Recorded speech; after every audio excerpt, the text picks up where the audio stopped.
What are you buying? Holy shit.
Senia, are you saying that Button isn't allowed to be gay?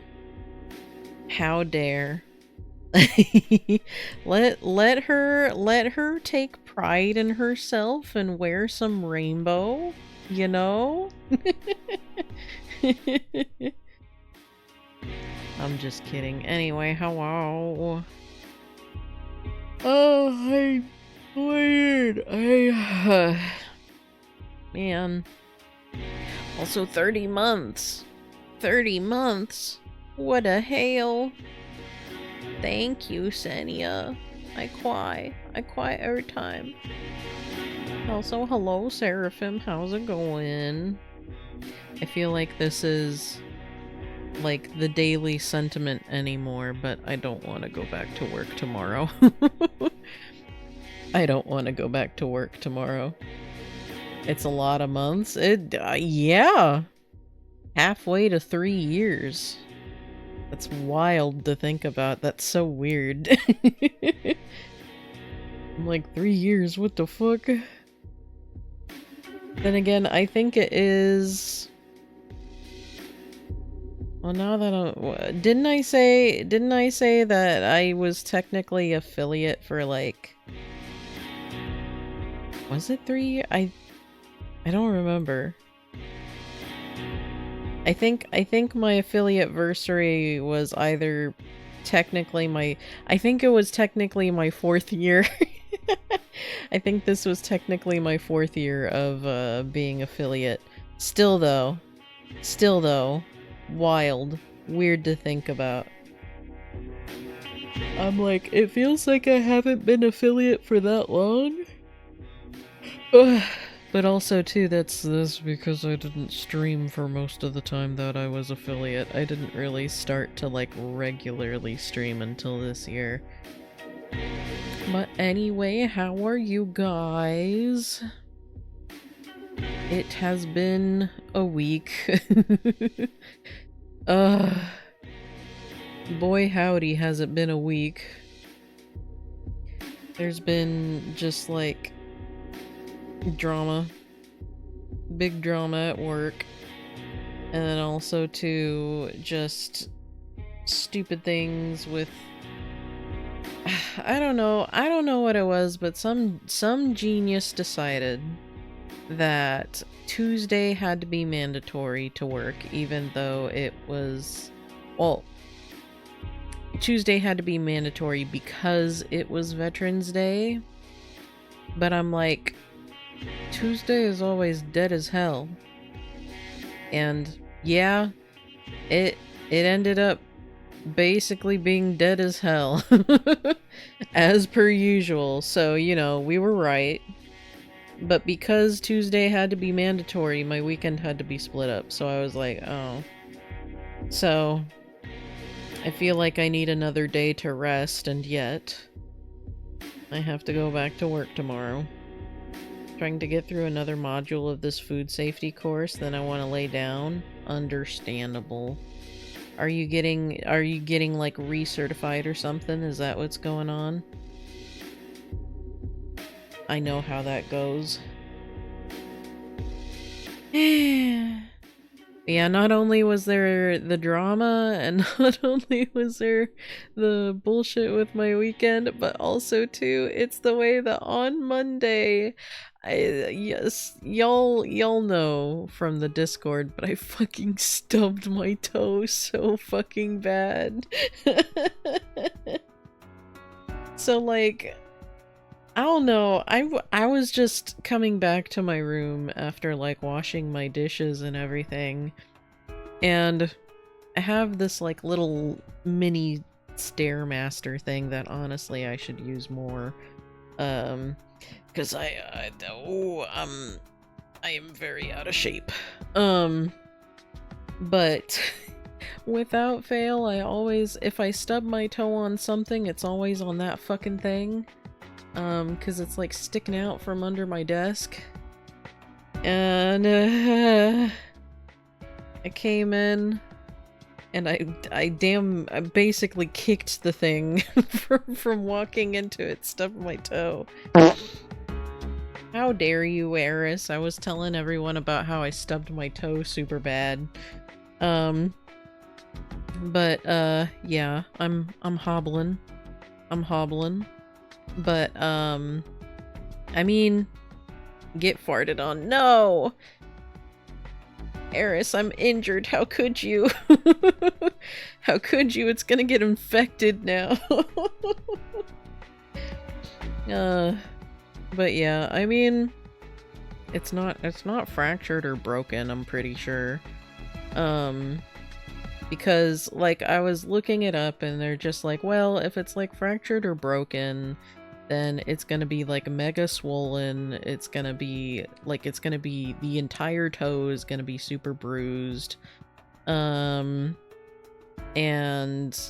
like you're just gonna have constant throbbing pain. And I'm like, okay, well, I have little to none of those.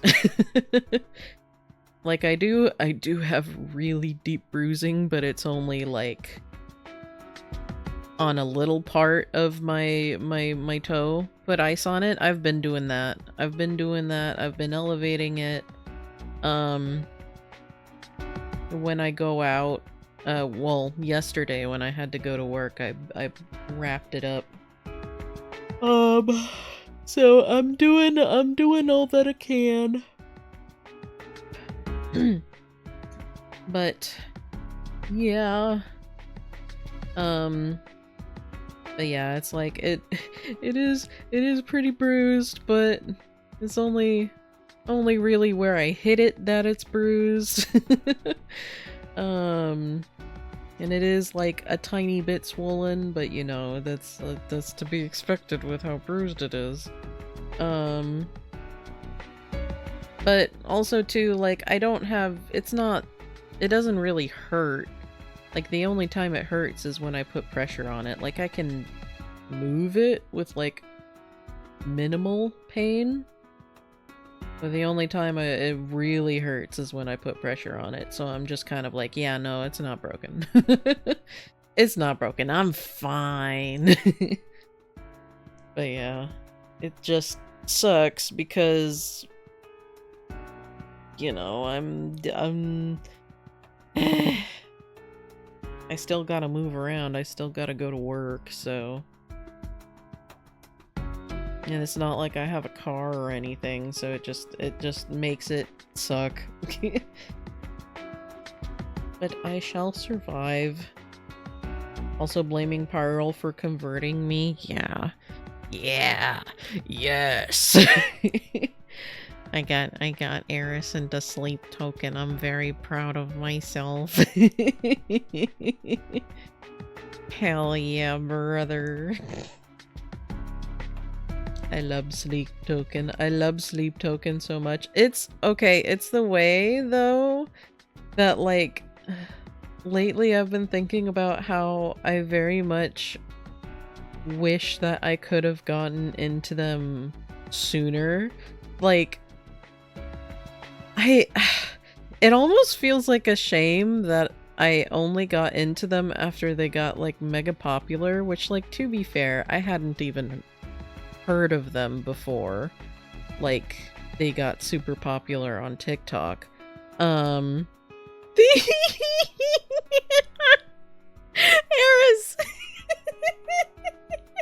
Eris! Eris, don't call me out like this. Don't call me out like this. Listen. Hey, listen. I totally don't love this band so much that I would change the whole trajectory of my life just to get a simple forehead kiss. If at all possible. You know, from Vessel. Not at all. Not at all.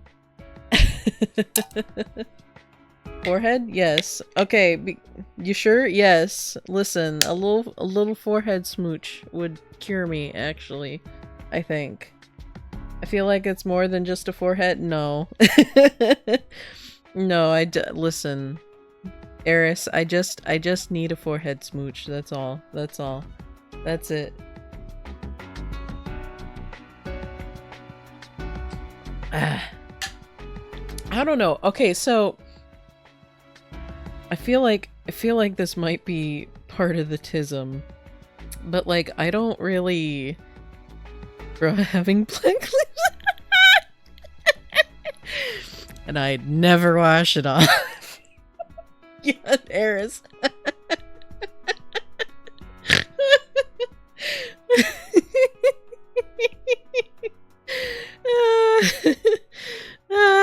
Same brain cell. Same brain cell.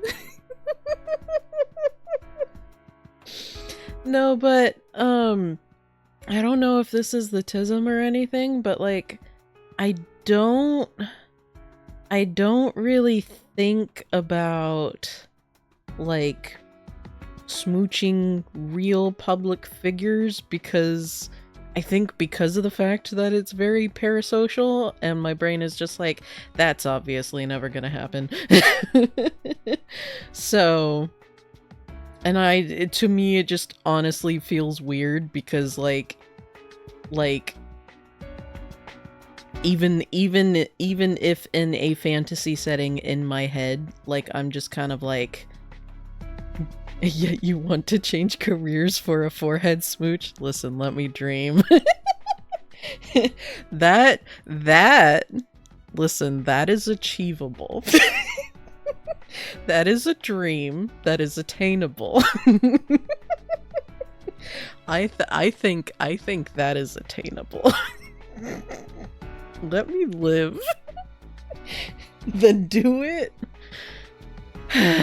Listen, but then if I do it, I gotta go back to college, which I don't have the time or money for.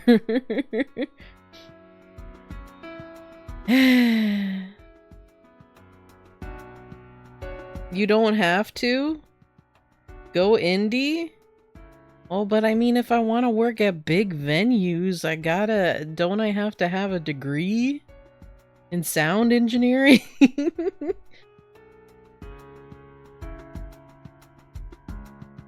I don't know, it's just one of those things lately where it's like, I don't think so. Hold on.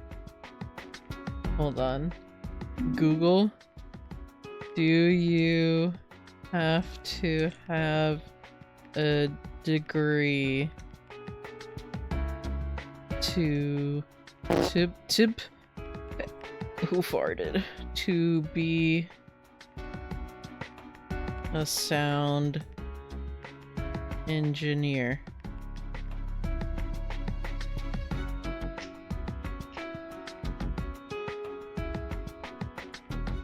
Can I be a mixing engineer? Oh, wait. Reddit. My one true love when it comes to answering my questions. With mixing and but mixing is different. A mixing engineer is more built off of connections. I'd be fucked then. Than pure education, unless you're trying to get a teaching job.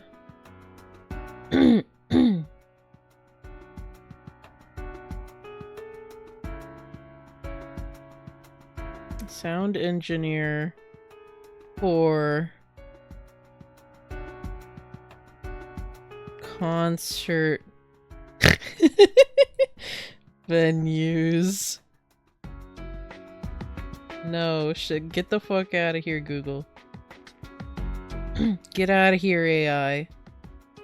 You can self-study or take... Oh, at a university. You need a minimum of a high school diploma or GED.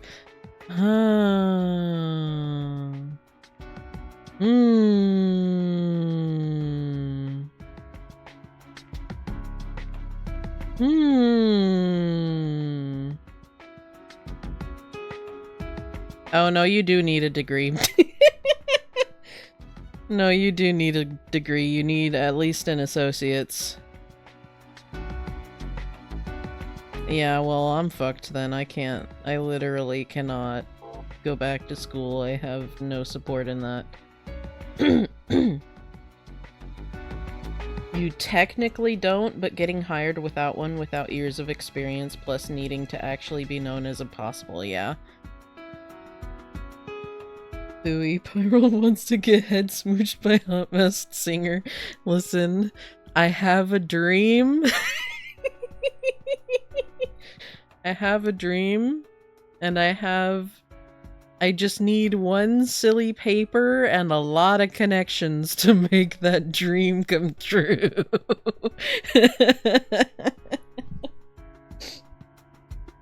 I mean, big same, yeah.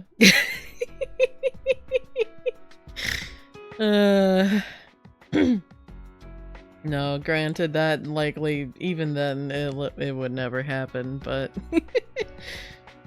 let me dream, you know? Let me live. Who doesn't? Look at the man. Yeah, he's so goofy. I love him. But yeah. It sucks. 'Cause it's like, jokes aside, I know I've thought of going back to college to like even pursue other things, and I'm just like, I literally cannot. I literally cannot. I can't. The way that I live, I just like, I can't afford it. Like, money-wise, I cannot afford it. And also, too, it's just like, I really don't think that I can juggle school and work at the same time. I definitely cannot go back to school full-time. So... Especially, too, because, like, I have a full-time job. I have a full-time job, like... And I don't have a car, either. So it's like, where do I fit school into that? Unless it's, like, purely online, which most places don't really do anymore. So... Big sigh. Gushing over V for Vendetta. Listen. Hey, listen. V is so... V? I love V so much. I love V. Mr. V for Vendetta, sir, I love you so much. Okay, but it's the way... So I saw V for Vendetta, like, the first time, I believe when I was in high school. Because my history teacher and English teacher were super into it, so they made the whole class watch it. Which, you know, good movie, but I'm pretty sure me and my friends were all in the same boat, that just like in that opening intro scene where he's just introducing himself to Evie and he's just being so suave and it's, oh, instant crush. With the undiagnosed tism wanting to take down the fascism government. I don't know about the tism part, but definitely theater kid that's taking down the fascist government. For sure. For sure. I love him so much. 'Cause he... I mean, I don't know. He very much is someone who's like... He's so much into, like he has, like, that big collection of physical media because, like, it's all being destroyed. So he's just, like, stealing it and making it his own. So it's also how I had a crush because of the monologue. Listen. Listen, if you don't instantly fall in love with him, what are you doing, you know? Voice actor who did the V monologue and that. Valid. Understandable. Valid. Big mood. Fellas, should we do a V for Vendetta watch party? In the Discord, you know, just for little funsies, for little shits and giggles. I want to show you. You should send me the link. It's the way that I've been suggesting a lot of watch parties lately. I also have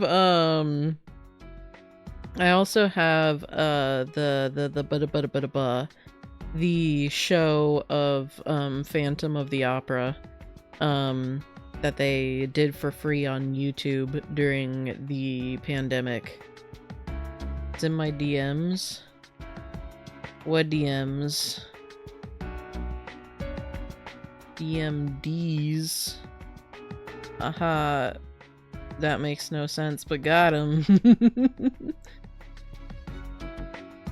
But yeah, we could also watch, you know, the Phantom of the Opera.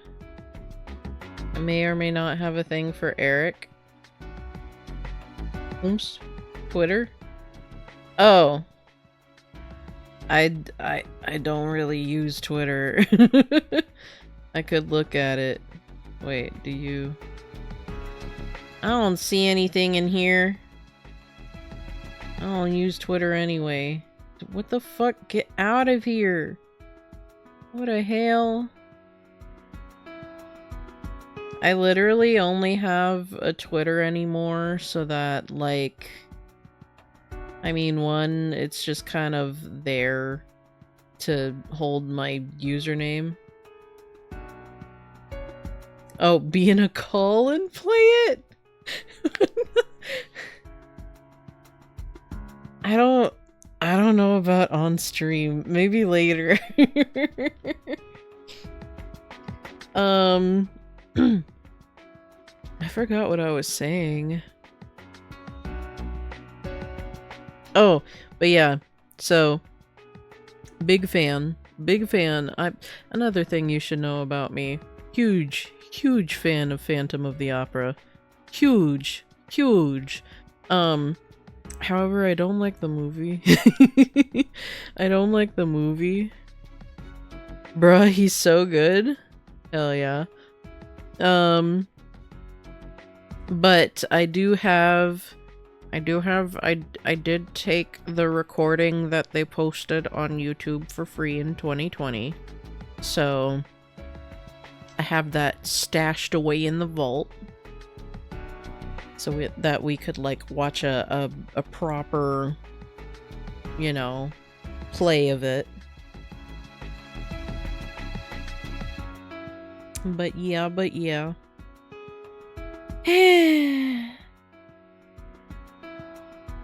I miss him. I miss him so much. The Phantom of the Opera. See, funny enough, I want to movie. Understandable. See, also, I was gonna say too, it's just like, oh, haha, Phantom of the Opera, also a masked man. I'm not into the Phantom, though. I'm not into the Phantom. Especially when he wore that apron. He's male wife. He is, and you're so right, and you should say it, actually, Eris. I love him so much. But yeah, I know. Okay. So we should definitely put V for Vendetta on the list for no reason whatsoever. Which, funny enough, I've also been trying to collect physical media again, just because of, like, the stupid bullshit when it comes to, like, digital media, and how, like, companies now are, like, trying to, like, pass EULA agreements and, like, I don't know, where it's just like, oh, well, you know, this you don't actually own this. This is more like a digital license. Fuck that. So, I've been trying to collect DVDs and CDs, which I should update my throne. I've been making a note, like, I need to add more shit to my throne. But yeah, that's another one that I should snag, because I love that movie. I love that movie so much.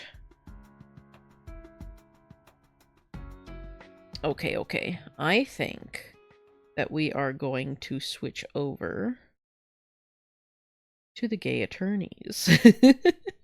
Well, I say attorneys, even though we're definitely not gonna see Edgeworth yet. So let me pull up the game. And also let me put this here. Let me also change the category to Phoenix Wright Ace Attorney Trilogy. Hell yeah. Listen, Edgeworth is a gay man, you're right, and you can't convince me otherwise.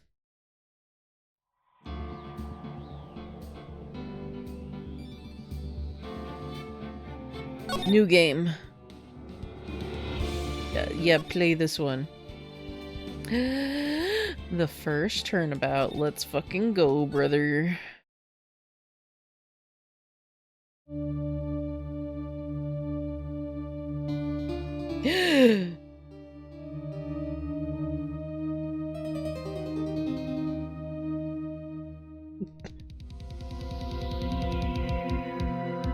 Damn it.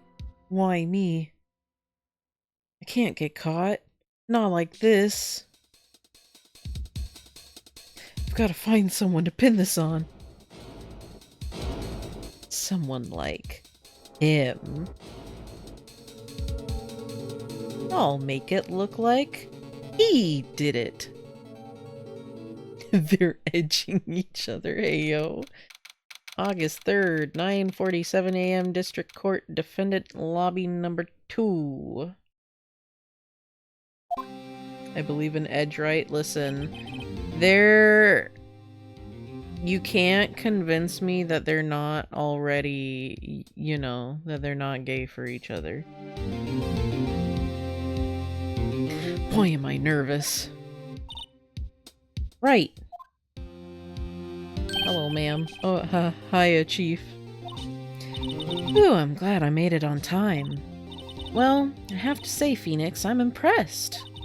Not everyone takes on a murder trial right off the bat like this. It says a lot about you. And your client as well. Thanks.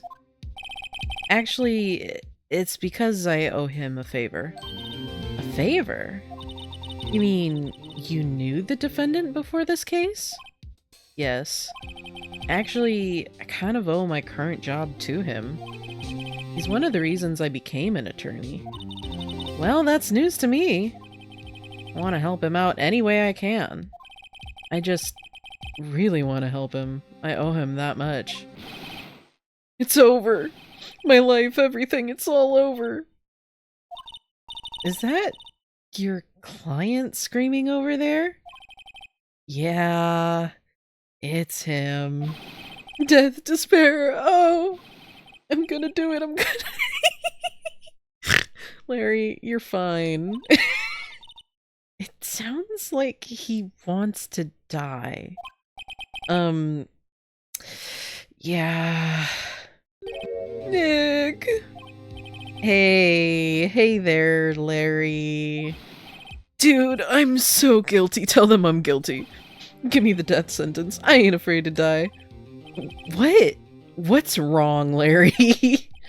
Oh, it's all over. I'm finished. Finished! I can't live in a world without her. I can't. Who took her away from me, Nick? Who did this? Aw, Nick, you gotta tell me who took my baby away. Person responsible for your girlfriend's death? Newspapers say it was you. My name is Phoenix Wright. Here's the story. My first case is a fairly simple one. A young woman was killed in her apartment. The guy they arrested was the unlucky sap dating her. Larry Butts. My best friend since grade school. Yes, his last name is actually Butts. Our school had a saying, when something smells, it's usually the butts. In the 23 years I've known him, it's usually been true. He has a knack for getting himself in trouble.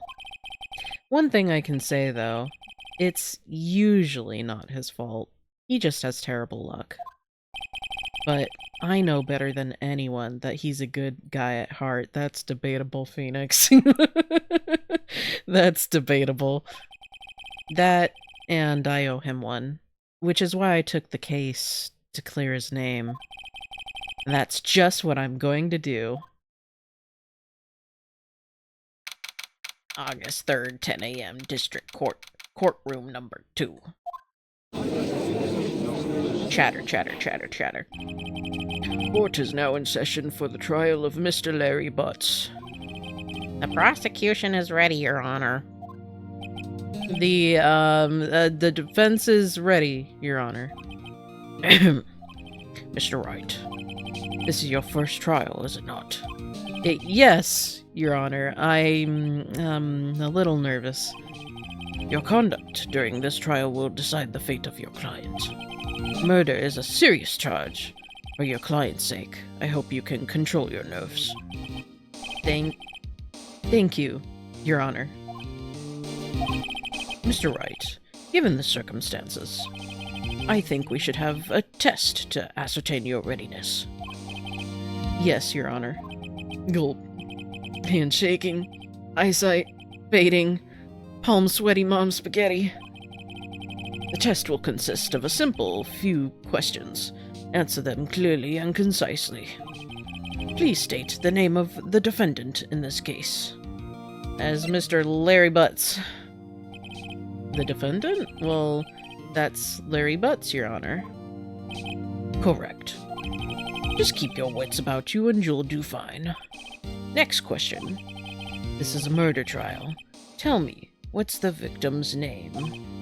Whew, I know this one. Glad I read the case report cover to cover so many times. It's... Wait. Uh-oh. No way, I forgot I'm drawing a total blank here. Phoenix, are you absolutely sure you're up to this? You don't even know the victim's name? Oh, the victim. Of course I know the victim's name. I, just forgot. Temporarily. I think I feel a migraine coming on. Look, the victim's name is listed in the court record. Just press tab to check it at any time, okay? Remember to check it often. Do it for me. Please. I'm begging you. Mr. Wright, who is the victim in this case? Cinder block? It's a deba. Let me, can I look at this? Can I, profiles? It's Cindy Stone. It would be funny if it was Cinder Block, though. The victim's name is Cindy Stone. Correct. Now tell me, what was the cause of death? Oh, excuse me. She died because she was hit with a blunt object. She was struck once by a blunt object. Correct. You've answered all my questions. I see no reason why we shouldn't proceed. You seem much more relaxed, Mr. Wright. Good for you. Thank you, Your Honor. Because I don't feel relaxed, that's for sure. Well done. First, a question for the prosecution. Mr. Payne? Yes, Your Honor. As Mr. Wright just told us, the victim was struck with a blunt object. Would you explain to the court just what that object was? The murder weapon was the statue of the Thinker. It was found lying on the floor next to the victim. I see. The court accepts it into evidence. It was added to the court record. Right. Be sure to pay attention to any evidence added during the trial. That evidence is the only ammunition you have in court. Use the yeah, I know. Mr. Payne, the prosecution may call its first witness. The prosecution calls the defendant, Mr. Butts, to the stand. Chief, what do I do now? Pay attention. You don't want to miss any information that might help your client's case. You'll get your chance to respond to the prosecution later, so be ready. Let's just hope he doesn't say anything unfortunate. Uh-oh. Larry gets excited easily. This could be bad.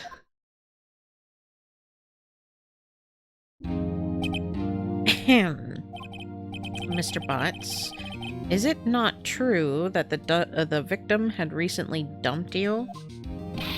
Hey, watch it, buddy. We were great together. We were Romeo and Juliet, Cleopatra and Mark Antony. Didn't they all die? I wasn't dumped. She just wasn't taking my phone calls or seeing me ever.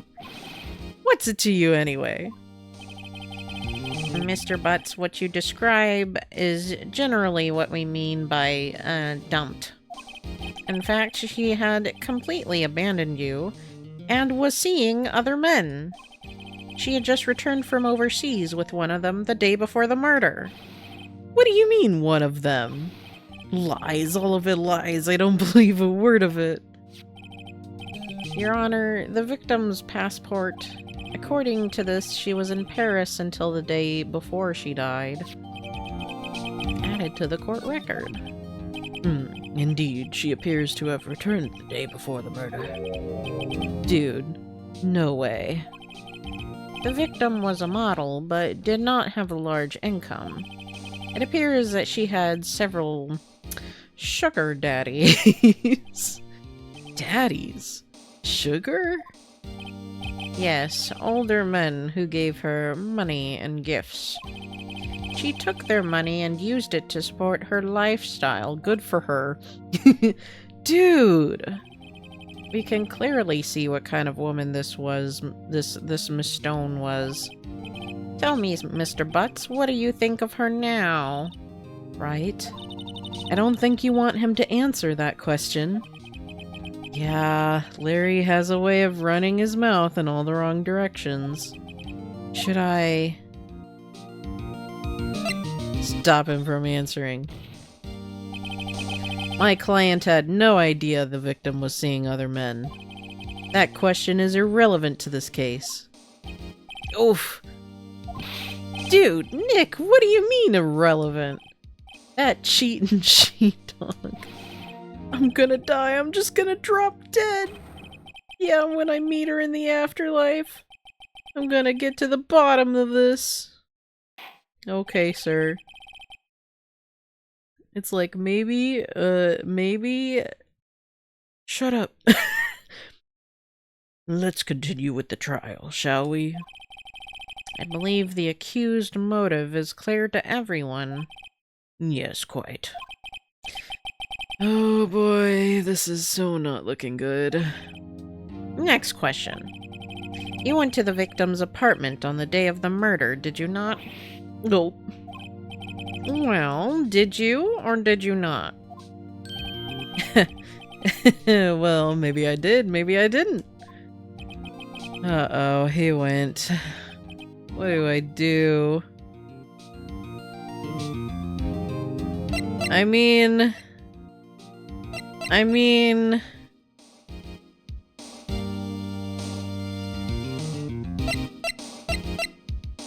so what if he did?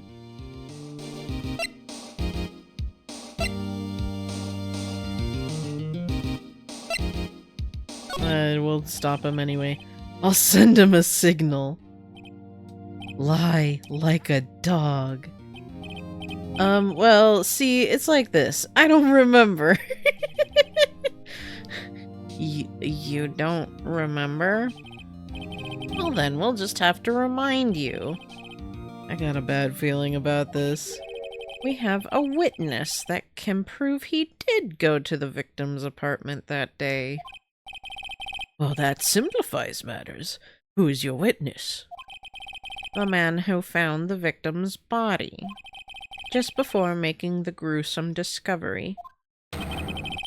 He saw the defendant fleeing the scene of the crime. Order! Order in the court. Mr. Payne, the prosecution may call its witness. Yes, Your Honor. This is bad. On the day of the murder, my witness was selling newspapers at the victim's building. Please bring Mr. Frank Sawit to the stand. Ahaha. Aha, get it? Because he saw it? Aha. This dude. Mr. Sawit, you sell newspaper subscriptions, is this correct? Oh, yes, newspapers, yes. Mr. Sawit, Mr. Sawit, you may proceed with your testimony. Please tell the court what you saw on the day of the murder. Witness testimony. I was going door to door selling subscriptions when I saw a man fleeing an apartment. Thought he must be in a hurry because he left the door half open behind him. Thinking it strange, I looked inside the apartment. Then I saw her lying there, a woman, not moving, dead. I quailed in fright and found myself unable to go inside. I thought to call the police immediately. However, the phone in her apartment wasn't working. I went to a nearby park and found a public phone. I remember the time exactly. It was 1 p.m. The man who ran was, without a doubt, the defendant sitting right over there.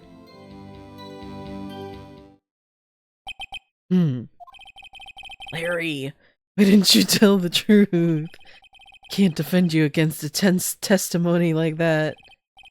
Incidentally, why wasn't the phone in the victim's apartment working? Your Honor, at the time of the murder, there was a blackout in the building. Aren't phones supposed to work during a blackout? Yes, Your Honor. However, some cordless phones do not function normally.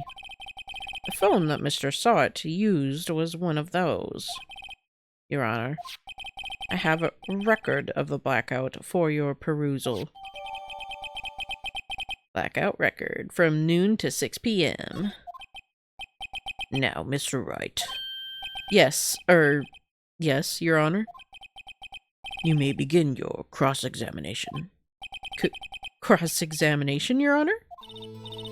All right, this is it. The real deal.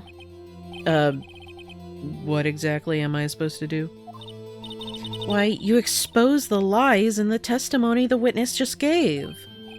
Lies? What? He was lying? Your client is innocent, right? Then that witness must have lied in his testimony. Or is your client really guilty?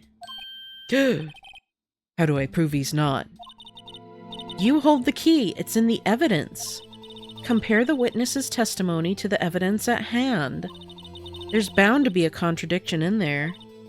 First, find contradictions between the court record and the witness's testimony.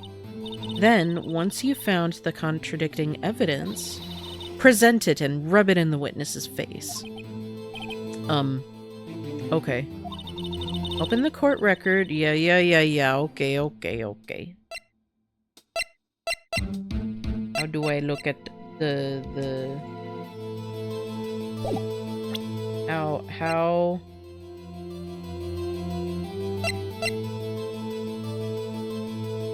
I can't look at it, though. Oh, but it says the time of death was at 4. Gotcha.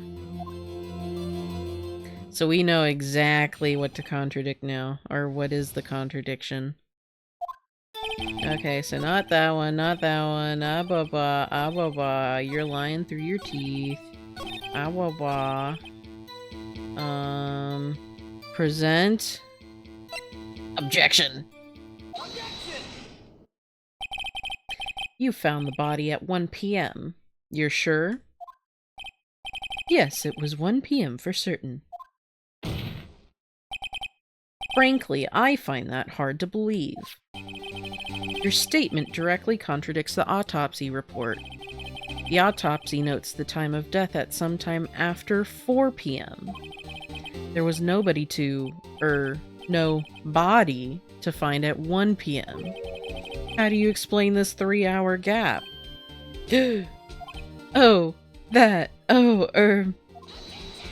Objection! This is trivial. The witness merely forgot the time. After his testimony, I find that hard to believe. Mr. Sawit, why were you so certain that you found the body at 1 p.m.? Gee, that's a really good question. Great job, Wright. Way to put him on the spot. That's all you have to do. Point out contradictions. Lies always beget more lies. See through one and their whole story falls apart.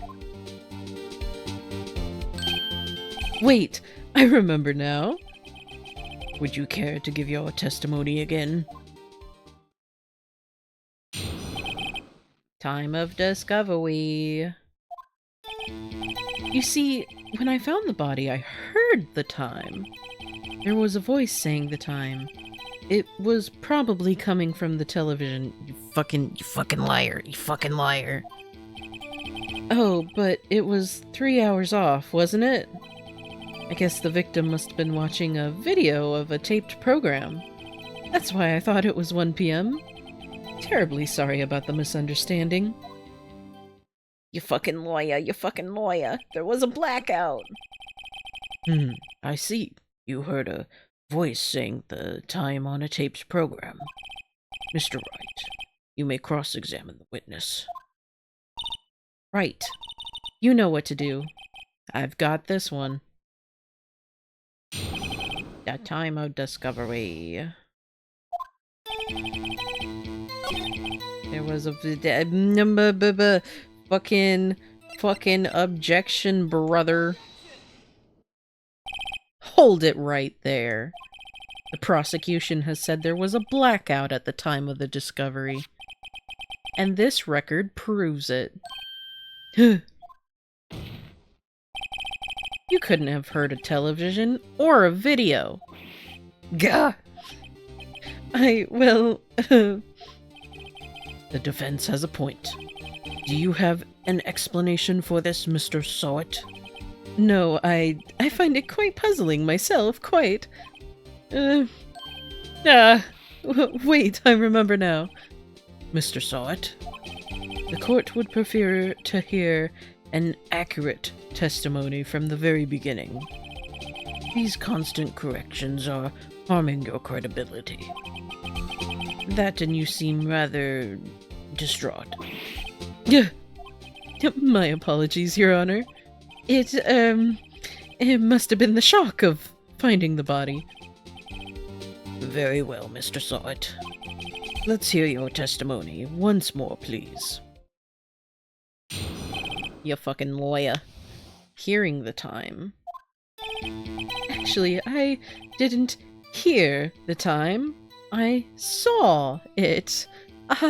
Just like my last name, you get it, is Mr. Sawit.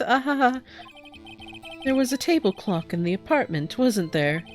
Yeah, the murder weapon. The killer used it to hit the victim. That must have been what I saw. How'd you know it was the murder weapon, though? How did you know it was the murder weapon? You saw a clock. I guess that would explain it. The defense may cross-examine the witness. Gladly. Except, hold on a second. Y'all don't know this, but hold on. How did he know this is... How did he know?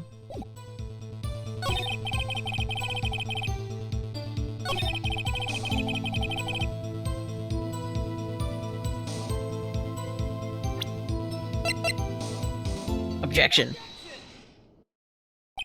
Wait just a moment. The murder weapon wasn't a clock. It was the statue. Now, how is this supposed to be a clock? What? You with your objections and your evidence, just who do you think you are? Just answer the question, Mr. Sawit. Hey, I saw it there, okay? That's a clock. Your Honor, if I may. Yes, Mr. Payne. As the witness stated, the statue is indeed a clock. The neck is a switch. You just tilt it and it says the time out loud. As it doesn't look like a clock, I submitted it as a statue. My apologies. I see. So the murder weapon was a table clock after all. Well, Mr. Wright, it appears that the witness's testimony was correct. This is a clock. Do you have any problems with his testimony now? Yes. It doesn't look like one. Your Honor, there is a gaping hole in this witness's testimony. Make no comment about what I just said. The only way he could have known that the weapon was a clock is to hold it in his hand. Yet the witness testified that he never entered the apartment. Clearly a contradiction. Indeed. The witness knew it was a clock because he went into the apartment. You're lying. You were inside the apartment on the day of the murder. Oh yeah? Prove it. Prove I went in there. I'll do better than that. I can prove you were the one who killed her. You struck her with a clock and brother. You struck her with the clock, and the shock of the blow triggered the clock's voice. That was the sound you heard. Order in the court. Intriguing. Please continue, Mr. Wright. Yes, Your Honor. Mr. Sawit. Sound must have left quite an impression on you. Understandable, since the murder weapon spoke just as you hit the victim. That voice was burned into your mind. That's why you were so certain about the time. What's the meaning of this? This is all baseless conjecture. Baseless? Just look at the witness's face. Would the witness care to elaborate? Did you strike the victim with the clock? That day, I never... Look, the clock, I heard... No, I mean, I saw...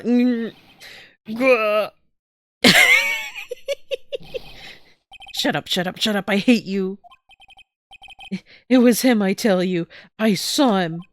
He killed her, and he should burn, give him death. Why are you like this, sir? Order, I say order in the court. Your Honor,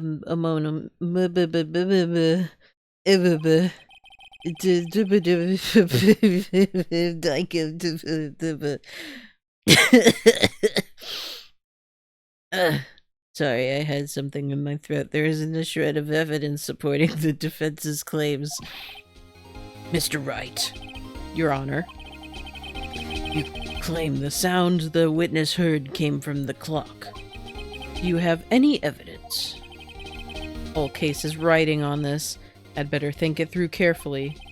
Your Honor, the sound Mr. Sawit heard was definitely this clock. A fact which is clear if you simply try sounding the clock. Let's sound the clock now, here in this courtroom. Your Honor, may I have the clock? I ask the court to listen very carefully. Beep. I think it's 8:25. That certainly is a strange way to announce the time. Well, he is the thinker, after all. So we've heard the clock. What are your conclusions, Mr. Wright? Mr. Payne, can you tell me what time it is now? It's 11:25. As you can see, this clock is exactly 3 hours slow. Precisely the discrepancy between what Mr. Sawt heard and the actual time of death. So, Mr. Sawt, try to talk your way out of this one. Ha! You forgot one thing. Uh-oh. What's he talking about now? Well, it may seem like that clock is running 3 hours slow. It proves nothing. How do you know it was running 3 hours slow on the day of the murder? You can't prove that, you don't have a case. He's right. How am I going to prove that? You don't have to prove that. That doesn't matter. Damn it, I was so close. Mr. Wright, it seems you lack the critical evidence to support your claim. Yes, Your Honor. This means I cannot let you indict the witness.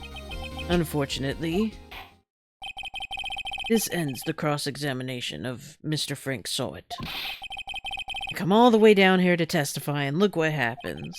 You treat me like a criminal. A criminal! You lawyers are all slime. Grr. Almost had him. Sorry, Larry. I failed you. There's nothing I can do about it now. Not so fast, Mr. Sawt. Let's go, Mia. Let's go, Mia. Chief. Listen up, Wright. Don't throw this one away. Not like this. Think. But, Chief, it's over. I can't prove the clock was slowed the day of the murder. Nobody can prove that. Well, yes. But that doesn't mean you can... But that doesn't mean you can't still win. Try thinking out of the box. Don't waste time doubting the facts. Assume the clock was 3 hours slow and think through it. Ask yourself, why was the clock 3 hours slow? Figure out the reason and you'll have your proof. Right? Can you think of a reason as to why the clock would be 3 hours slow? Yeah, because she was on vacation. She brought it with her. Wait. Maybe I can prove it. You must have evidence somewhere that can prove it, right? Find it and let them have it. Well, Mr. Wright, you say the clock was already running slow on the day of the murder. Have you found evidence to support this claim? Of course. There is a piece of evidence in the court record that can prove my claim without a doubt. Ha! Tough words. Let's see you pull this one off. Let's see this evidence that proves why the clock was running slow. Her passport. She was... Oh, is this not it? Oh, the victim had just returned home from abroad the day before the murder. As we all know, the time difference here in Paris is 9 hours. When it's 4 p.m. here, it's 1 a.m. the next day there. The clock wasn't 3 hours slow, it was 9 hours fast. The victim hadn't reset her clock since returning home. That's why the time you heard when you struck her dead in her apartment was wrong. Proof enough for you, Mr. Sawt? Or should I say, Mr. Did It?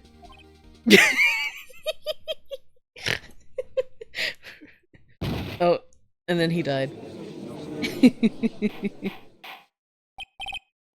Order, I say.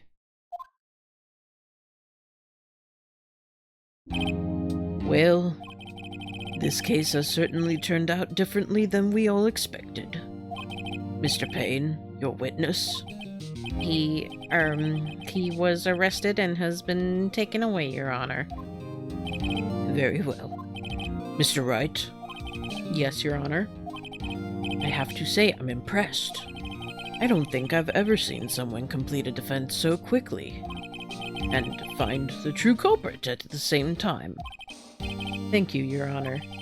At this point, this is only a formality, but this court finds the defendant, Mr. Larry Butts, not guilty. Woo! Yay! Confetti, confetti, let's go! And with that, this court is adjourned. Hell yeah. It turns out that Frank saw it was a common burglar. He posed as a newspaper salesman to check and see when people were out of the house. That day, when Larry went to her apartment, the victim wasn't home. After he left, Mr. Sawit let himself in to do his dirty work. While he was searching her place, the victim returned. Flustered, Mr. Sawit grabbed the nearest blunt object he could find.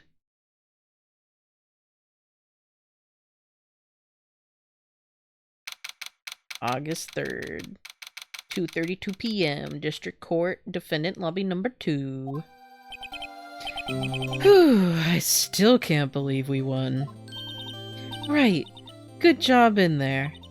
Congratulations. Thanks, Chief. I owe it all to you. Not at all, not at all. You fought your own battles in there. It's been a while since I've seen a trial end on such a satisfying note. I've never seen the Chief looking this happy.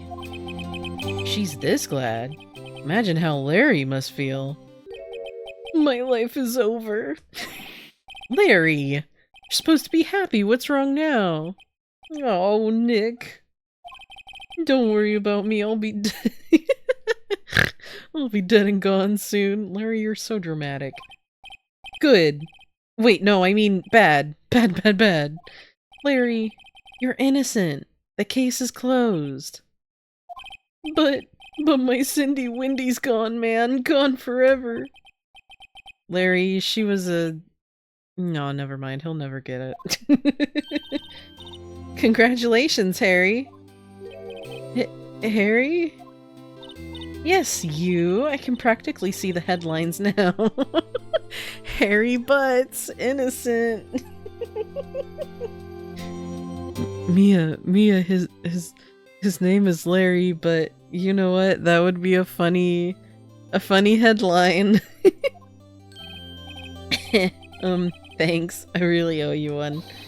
I won't forget this, ever. Let's celebrate. Dinner, movie, my treat. Oh, no, I couldn't. Hey, I was the one who got you off the hook. Oh, hey. Here, take this. It's a present. A present? For me? Wait, wasn't this the evidence that... Actually, I made this clock for her. I made one for her and one for me. Really? You? You made this? Well, thank you. I'll keep it as a memento. Yo, Nick. Can you believe it? I was so into that chick. And she was just playing me for a fool. Don't that make you want to cry? Larry... Shut up. Are you so sure? Squeeze me? I think she thought quite a lot of you in her own way. Nah, you don't gotta sympathize with me, Skay. Oh, I'm not just sympathizing, really.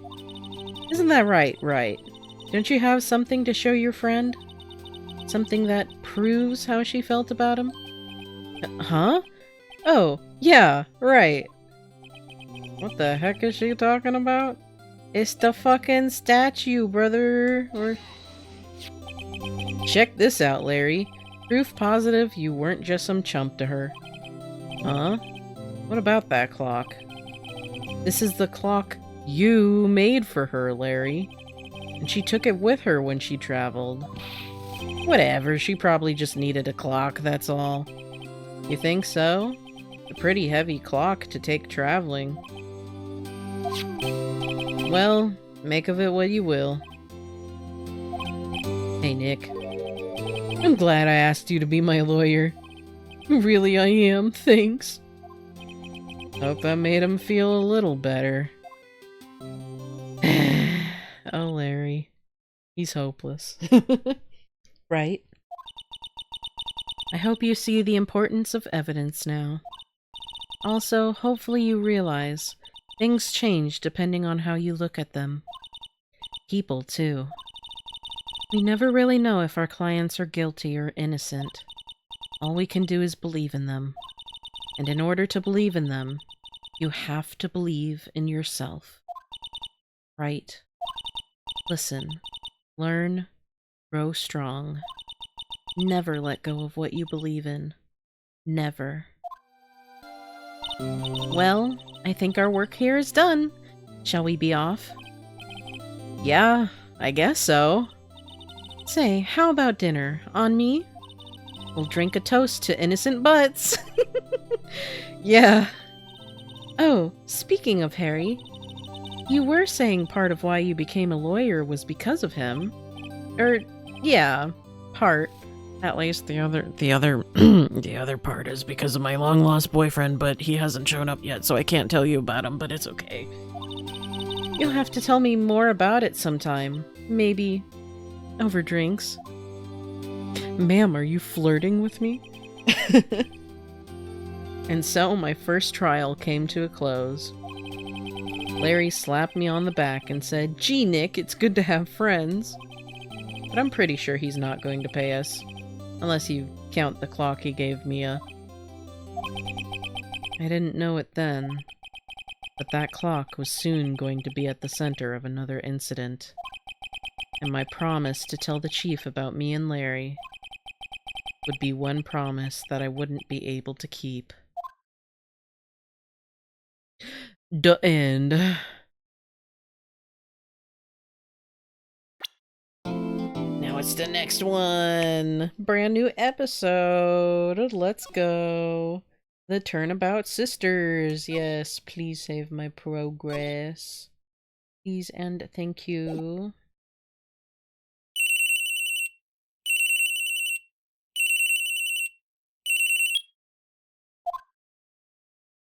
Hello? This is Maya. Hey Maya, it's me. Mia, what's up? You haven't called in a while. Sorry, I've been so busy. How have you been? Well, lonely, and it's all your fault. Nah, I'm just teasing. I've been great. I'm finally getting used to having my own place. That's good to hear.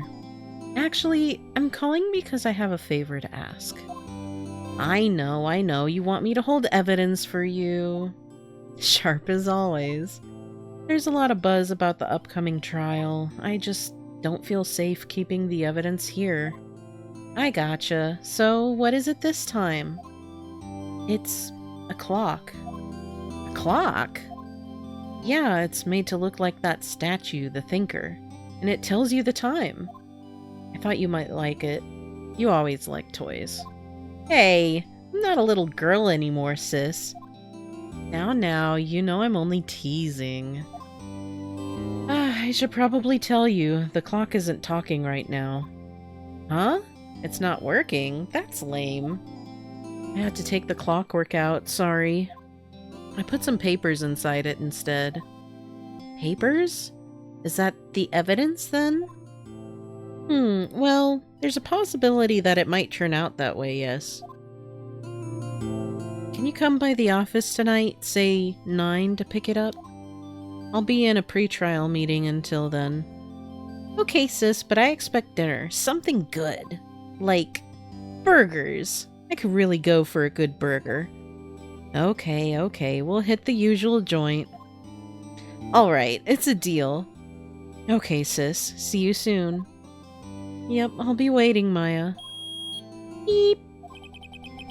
Conversation recorded, September 5th, 9:27 a.m. September 5th, 8:57 p.m. Fay & Co. Law Offices. Now, Miss Fay, I'll take what's mine. The papers. I'm sorry, but I can't give you what I don't have.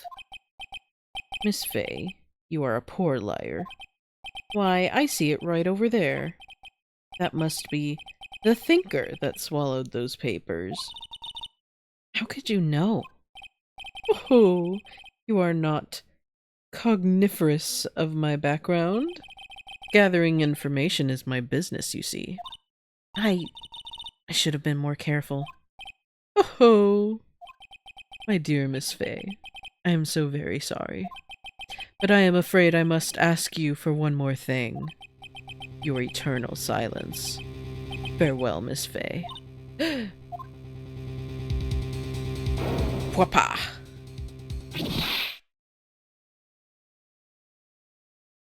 Goodbye, Mia. We're never going on that date now. Red, white, blue.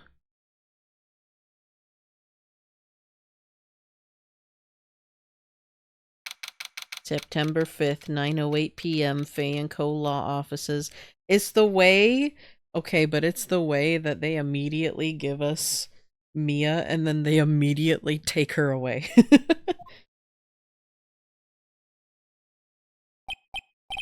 Uh-oh, I'm late. Huh, that's strange. Guess the chief left without me. She said her sister was coming over, so we should all go out for dinner. What's that smell? Blood? Mia. Maybe she's in her office. Examine.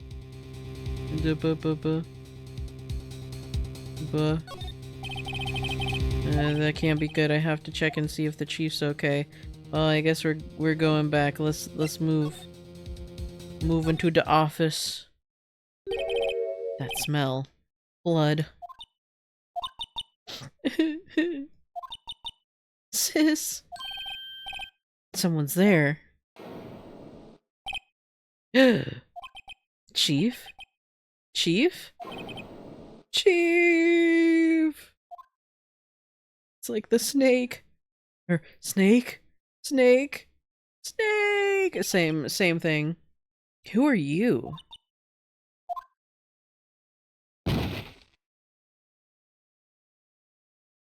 And now she fucking dead. The strange girl dropped out cold. I left her lying on the office sofa. I went back to the chief where she lay under the window.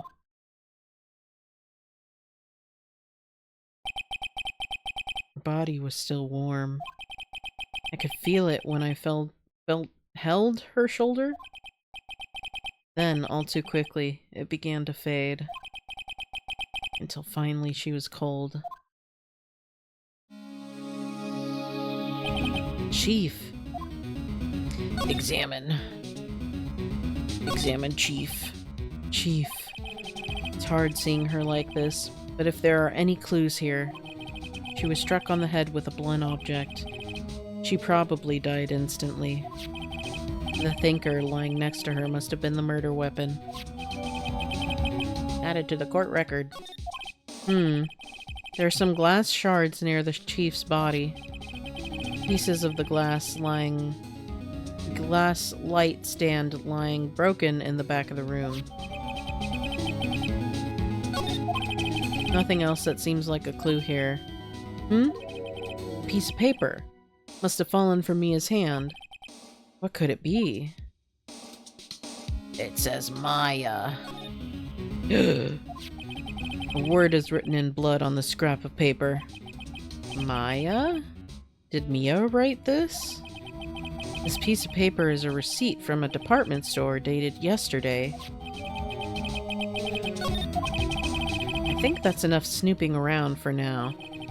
I'd better call the police and find out what that girl is doing here. Wah. It's encrusted with dried blood. How ironic that this became the murder weapon again. I already looked at Mia. It's painful to look, but I have to, for Mia's sake.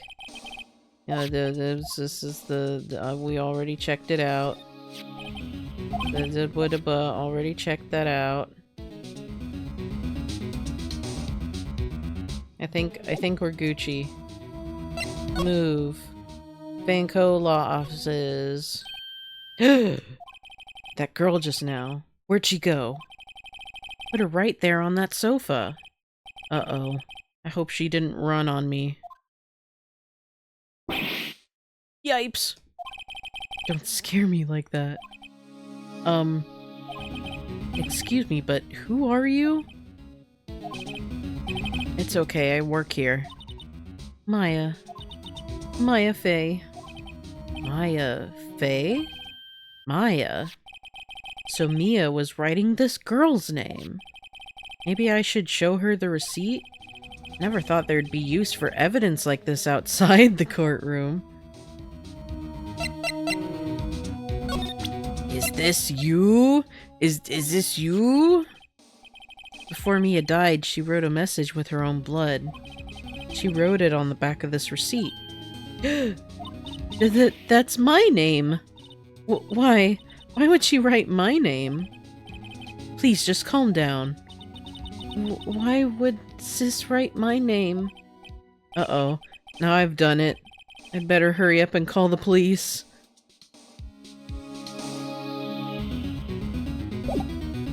Let's talk some more. What happened? She seems to be in shock. I don't want to disturb her, but I have to know. Excuse me? Can you tell me what happened? I came in. The room was dark. And Sis... So she was already dead. Wow, were you and the chief your sisters? So, you're the chief's sister. I'm her younger sister. And you were here visiting? This late at night? Yes. She said she wanted me to keep some evidence for her. Evidence? Yes, it was that clock. It was the thinker. Okay, well, I got nothing more to ask you, so... Examine... Reception desk. I usually sit here. The door to the chief's office is slightly open. It's for clients. It's leather, a real luxury model. I guess you'd call this modern art. I, on the other hand, call it a mistake. Phoenix! God damn! Couldn't cram more legal books in here even if you wanted to. You can gaze upon the shelves without feeling insignificant. Small writing desk cluttered with office supplies. Okay, well that's it. Present this. About the thinker. The thinker. That was... Oh, Sis. Probably shouldn't have asked her about the murder weapon. Well, as you can see, I'm a lawyer. I'm sorry, I've never seen that before. Well, what about this? This was lying next to the chief. I know. I saw it there too. I thought they might be pieces of the light stand. Maybe. Never heard of a glass light stand before. I don't know what else to do. Move? Guess move back into the office? Oh. Perfectly normal office desk. The chief had a very particular policy about office decor. Spend big on stuff the clients use, but keep your own stuff simple. Valid. Right, I'd better call the police. Okay, there we go. That's funny. A few of the screws on the receiver are missing. It looks like someone was halfway through taking it apart. Police! Please come quick! Oh, what was that? Oh, someone screaming from outside the window? Ah! She's staring right at me. She's holding a phone in her hand?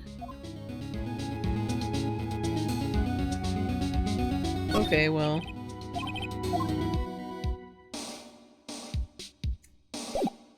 I'll move back to here. Wee-oo, wee-oo, wee-oo, wee-oo. The police. Sounds like they're coming this way. Freeze, police. Oh, it's Mr. Dick Gumshoe. All right, I'm Detective Dick Gumshoe, see? Gumshoe? What an odd name. We received a report from the building across the way, see? Got a person saying they saw a murder. Must have been that woman I saw. Anyway, I don't want either one of you moving an inch, Kay? Great. Just great. Maya. Wait, she wouldn't have... Nah. Whoa! Excuse me. Eek. Does word Maya here mean anything to you? Yep. That's my name. What? The victim drew this here note in her own blood, see? With her dying breath, she wrote down the killer's name. Killer? I'm not... Case closed, you're coming down to the precinct, ma'am. What?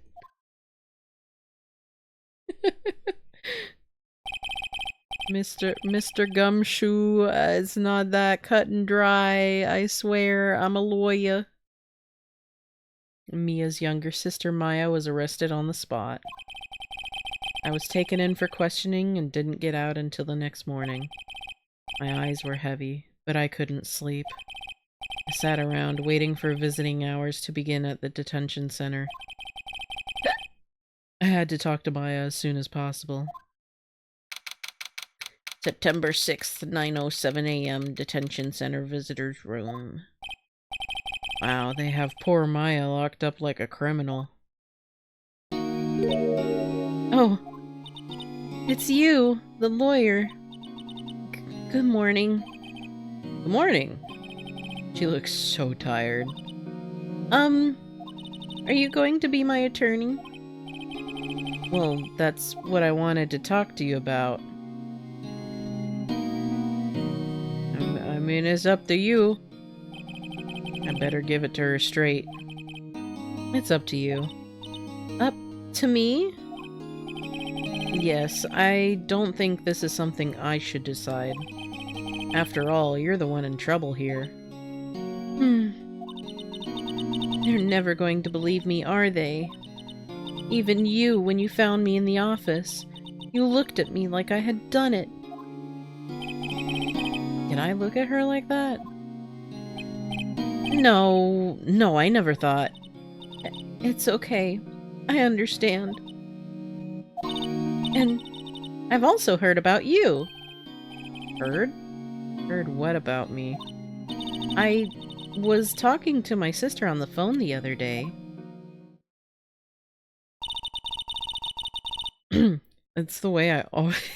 It's the way Mia died and I immediately forgot what her voice was. Hold on. Today was my junior partner's first time in court. Wow, really? How'd that go? It was quite the scene. Honestly, I was on edge the whole time. It's been a while. Ha! So, he crashed and burned? He's a genius. One of those strike fear into the hearts of evil types. The only thing he's lacking is experience. Huh, sounds like it was fun.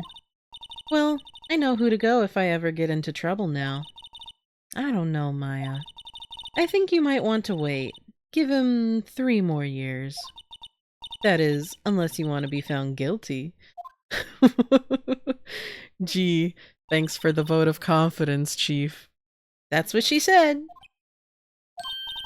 I'm sorry. I didn't mean to insult you. No, it's okay. It's true, I guess. But at the same time, I can't just sit by and watch. When I think of the person who did this to Mia. I know. can I talk to you more about you, Maya? There's something I've been meaning to ask you. Yes? What's with that outfit? Oh, this? This is what all acolytes wear. It's my uniform, you could say. Acolytes? Like people in religious training? What is it you do? Oh, it's nothing strange, really. I'm a spirit medium. In training. A spirit medium? Pretty sure that qualifies as strange. The day of the crime. Did you tell me about the day of the murder? Yes. Let's see, that morning I got a call from my sister. She wanted me to hold on to a piece of evidence for an upcoming trial. Evidence? Yes, that clock shaped like the Thinker? The one that Larry made. How could that have been evidence in a case? Right, she said something about that. I remember. Do you want to hear it in her own voice? Her own voice? Yes. I'm pretty sure our conversation is on my cell phone. You recorded it? Yeah, I forgot how to delete those things.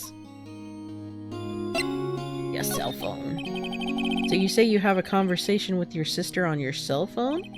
Let's hear it. Right. Oh. I just remembered that detective took my cell phone. Sorry. Oh, right. Of course. Next time I see Detective Gumshoe, I'll ask him for it. I'll write you a note so you don't forget, okay? Sure, thanks. Thank you. Anyway, about the spirit mediums. So, you're an acolyte. Or medium in training. That's right. The Fae family, especially the women, have always been very sensitive to the spirit world. Wait a second, you said the Fae family? So, Mia was into this stuff too? Of course! She left the mountain to follow her career, she said. Her powers were first class, too. I had no idea. Wait. What? So, you're a real, honest-to-goodness spirit medium, with ESP and all that? Yes, in training. Well, can't you contact Mia's spirit then? You can just ask her who killed her. I'm sorry. I'm still in training. I couldn't do something on that level. I thought that would be too easy. Huh? Something the matter? I was wondering, could I ask you a favor? Huh? This is the address of a famous lawyer. My sister gave me this a long time ago. She said if I was ever in trouble, I should call him. And, well, I'm in trouble. You think you could go ask him to represent me? I see how it is. You don't want to trust us, Maya. You don't want to trust us. I get it. I understand. I see. Sure, why not? I'll go ask. Thank you so much. I have no one else to turn to. Say, what about your parents?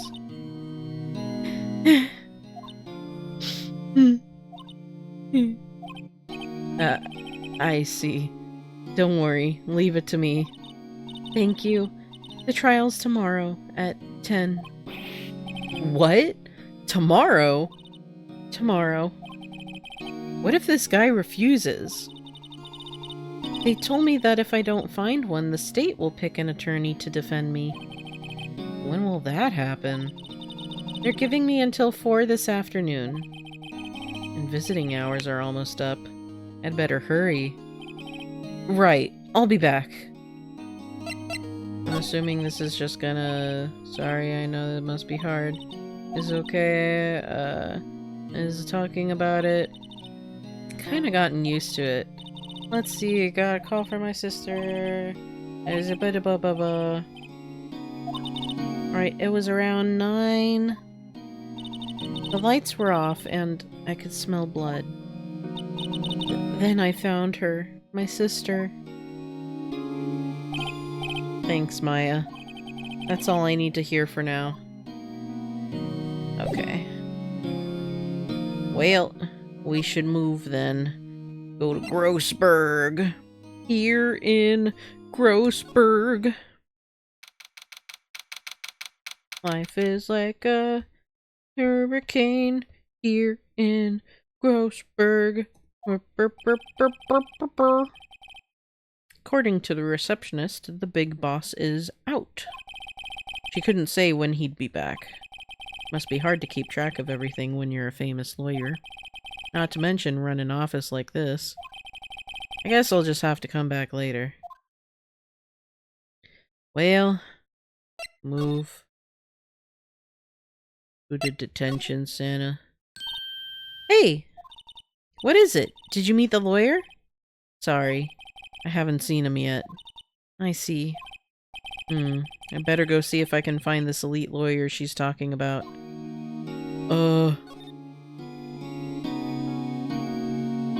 Look at this dude over here.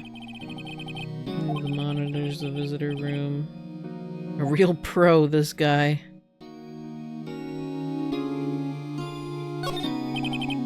Smile for the camera.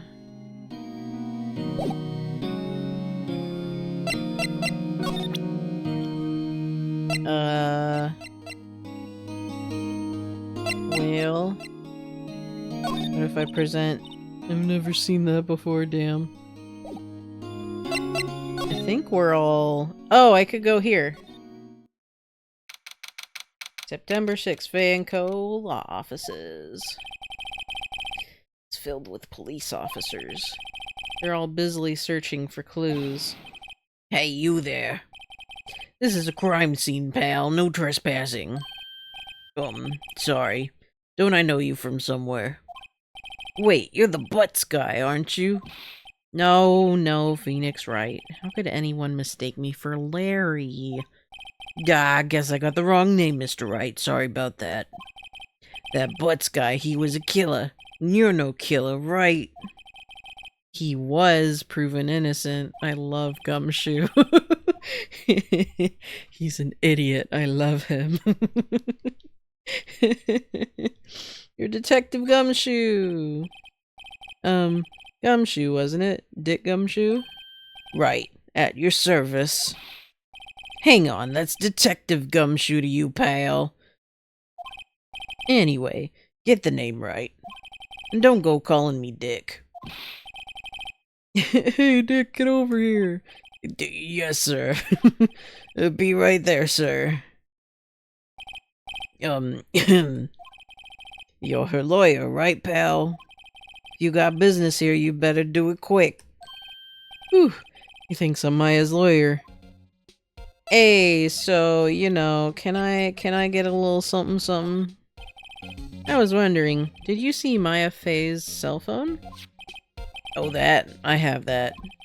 Do you think you could give it back? Sure. I mean, wait a second, pal. Tricky lawyer. Uh-oh, he's on to me. Should we tell him straight or should we tell him gay? Let's be gay. Okay, I can't be straight with this guy. But what should I tell him? Something the matter? Oh, no, that carrying strap on the cell phone. This? It says, the Steel Samurai Warrior of Neo-Old Tokyo. The Steel Samurai. That action hero on TV. Yeah, you see that strap is a collector's item. She was worried it might get lost if it went down to the precinct. That what she said? Yes. Okay, pal. I wrote down all the numbers she called anyway. Here you go. Well, seems he didn't notice the recorded conversation. Maya's cell phone received from Detective Gumshoe. Hell yeah. Okay, so let's go back.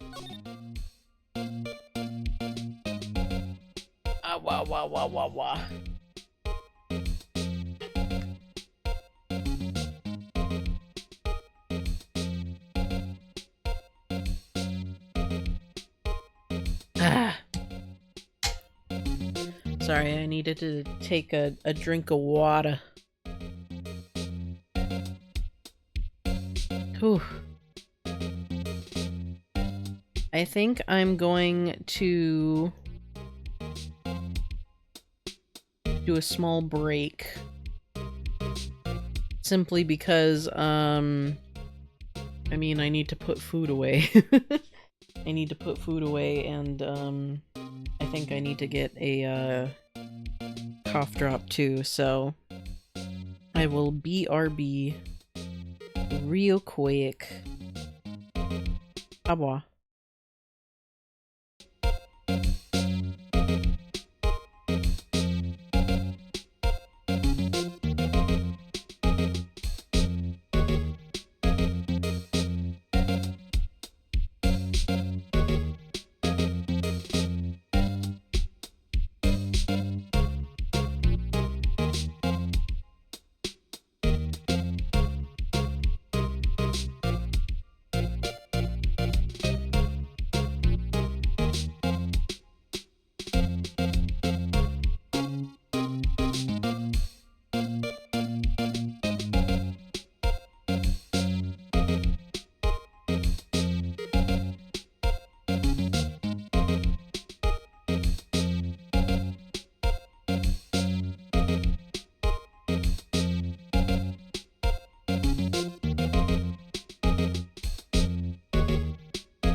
Sorry, I also had to...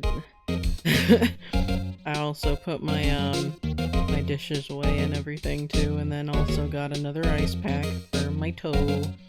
So I'm back.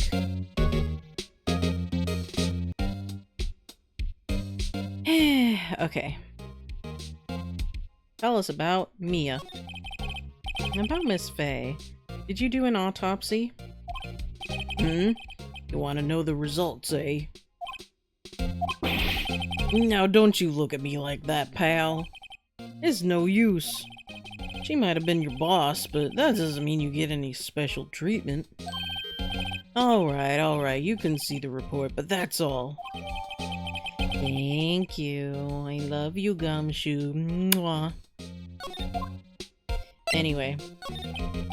About Maya. Yeah, I'm looking forward to the trial. Sorry, pal, but this is one trial you aren't gonna win. Well, why do you say that? The city's put Prosecutor Edgeworth on the prosecution. My boyfriend! Edgeworth. Yeah, I'm sure you know what that means, you being a lawyer and all. I guess I've asked all the questions I need to. You all done, pal? Yes, thank you. I'll be heading out now. Oh, wait. One more thing I wanted to mention to you. Don't suppose you're planning on talking to that witness. Anyway, you'd better not. No influencing the witness with your loyally ways, pal. Come to think of it, I had completely forgotten about her. How could you? She's all pink. She got humongous hongongonogongus. The witness? Yeah, Miss April May. Cleavage? Yeah. Also, hello. Do you want me to call you Drowning or God? That would be funny if I'm just like, hello, God. God? Is that you? I'm sorry about this, but I can't tell you anything about her. Drowning is fine? Okay, gotcha. Well, you just told me her name. Miss May, huh? So you've sent her home already, then? Aha, you're trying your lawyerly tricks on me now. She's not to go outside her room until the trial. So, she's still in the hotel across the way. I guess I should know better than to try to get a detective to leak information. You got that right, pal. Time to pay a visit to Miss May. Edgeworth. My long-lost boyfriend, Prosecutor Edgeworth. That's right, pal. Mr. Miles Edgeworth himself. Wait, you do know him, don't you? Of course I do. I just mentioned he's my long-lost boyfriend. I know him. He's a feared prosecutor. He doesn't feel pain. He doesn't feel remorse. He won't stop until he gets his guilty verdict. God, don't talk about him that way. You make him sound barely human. Still, I'm afraid this pretty much decides the case. So, Edgeworth is on this one. He hasn't lost a case since he became prosecutor at the incredibly young age of 20. Goddamn. Of course, there are rumors of back alley deals and forged evidence. The man's name is Miles Edgeworth, yep. Because, you know, he can... I'm not gonna say it. I'm gonna... No, I'll say it because he can edge for Miles worth. Aha, aha, you get it anyway. All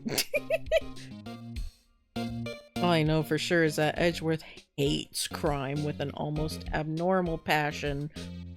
Even though if he were forging evidence, that in itself is a crime, but you know.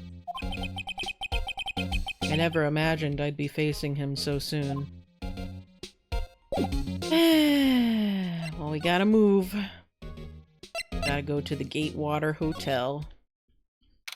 Get it? Because it's, like, Watergate. Aha. Room 303. Well, hello there, handsome. Hi? Smooth, right? Real smooth. You're the lawyer, aren't you? The detective told me. He said, don't say nothing to that lawyer, pal. Teehee. Memo to self. Thank Detective Gumshoe for making my job harder. I'm sensing the naming conventions patterns here. Yeah. So, Mr. Phoenix Wright, Mr. Miles Edgeworth, Mr. Detective Gumshoe. Our first murderer was called Mr. Frank Sawit, because he apparently saw it. It's 6'7". Get out of here! Get out of here with that, MJ. Also, hello. Gee, this is all like something out of a movie. It's all so exciting, I can barely, or hardly, contain myself. Ooh, let me go freshen up so I can look the part of the beautiful eyewitness. I pity the lawyer that has to cross-examine this one. That's you, Phoenix, that's you. What is the screwdriver doing in here? There's a screwdriver stuck in this drawer. I'd say with that deep cleavage, yeah. You're voice acting? I am, I'm trying anyway. I wonder what's inside. Let's take a look. Hey! Hey! What are you doing? No touching! Ooh, bad boy. You really shouldn't pry around in other people's rooms now. You wouldn't want to make me upset, would you? Upset? I thought she was going to explode for a second there. I wonder what could be inside the drawer. Hey, there's a champagne bottle. Late summer sunlight streams through the window. There's the Fanco Law Offices building, of course. You can see the inside of the room pretty clearly from here. I think it would be a little difficult to recognize a face from this distance, though. Oh, I was looking at the champagne, but... Bottle and 2 glasses are on the table. Somebody must be staying with her. And gee, I wonder. Ah, a still scene painting. Wait, should that be still life? Whatever. One of those is hanging on the wall.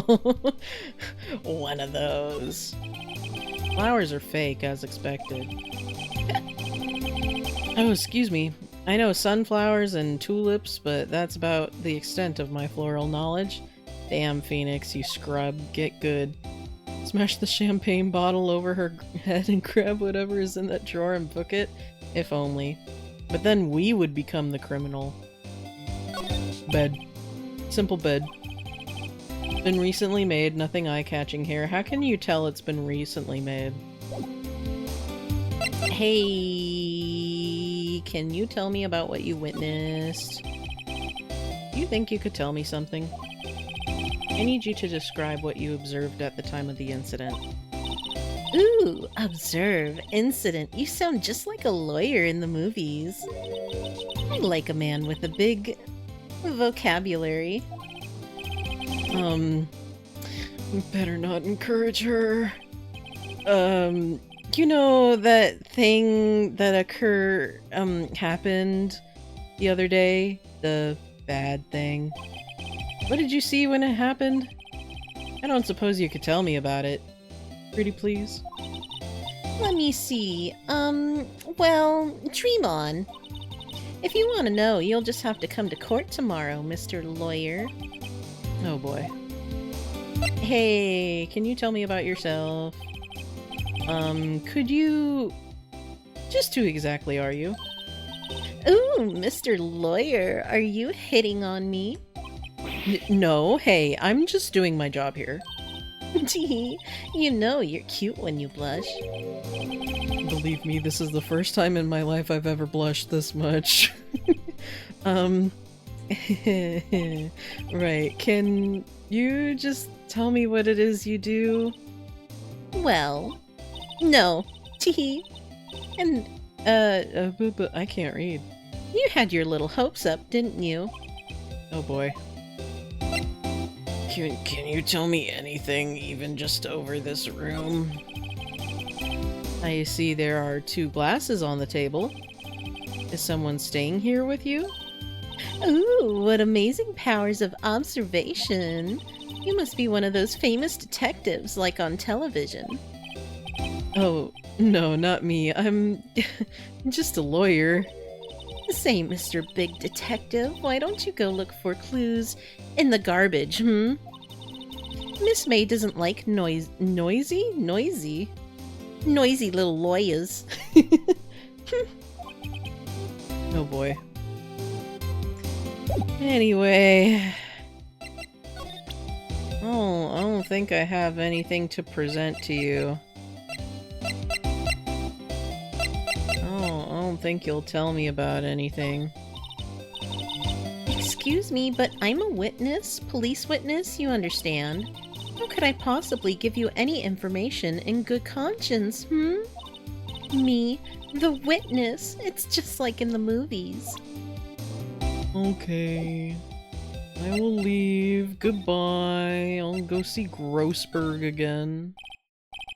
He's still out? No, never mind. Well, if that wasn't the most over-the-top clearing of the throat I've ever heard. So you're the one they say has been looking for me? Yes, that's me. He looks even grander than I imagined. That badge on your collar. Ah, so you're a lawyer, are you now? Yes, well, yes. What do you want? I'm not particularly busy these days. Please proceed. Not busy? Then how come no one could get in touch with you? Something the matter? You came to see the one and only Marvin Grossberg, did you not? Well, here I am, boy. What do you want? Out with it. Well, sir, actually, it's about Maya. Maya Fey. Oh. Ah, yes. Maya Fey. Go on. Why the strange reaction? Cha-cha! I'm really quite busy here, son. I can't go taking cases on a day's notice. No, it's quite impossible.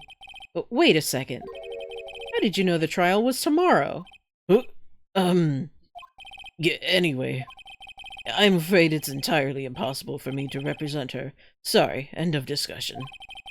What's going on? He refused me before I even got a chance to ask him.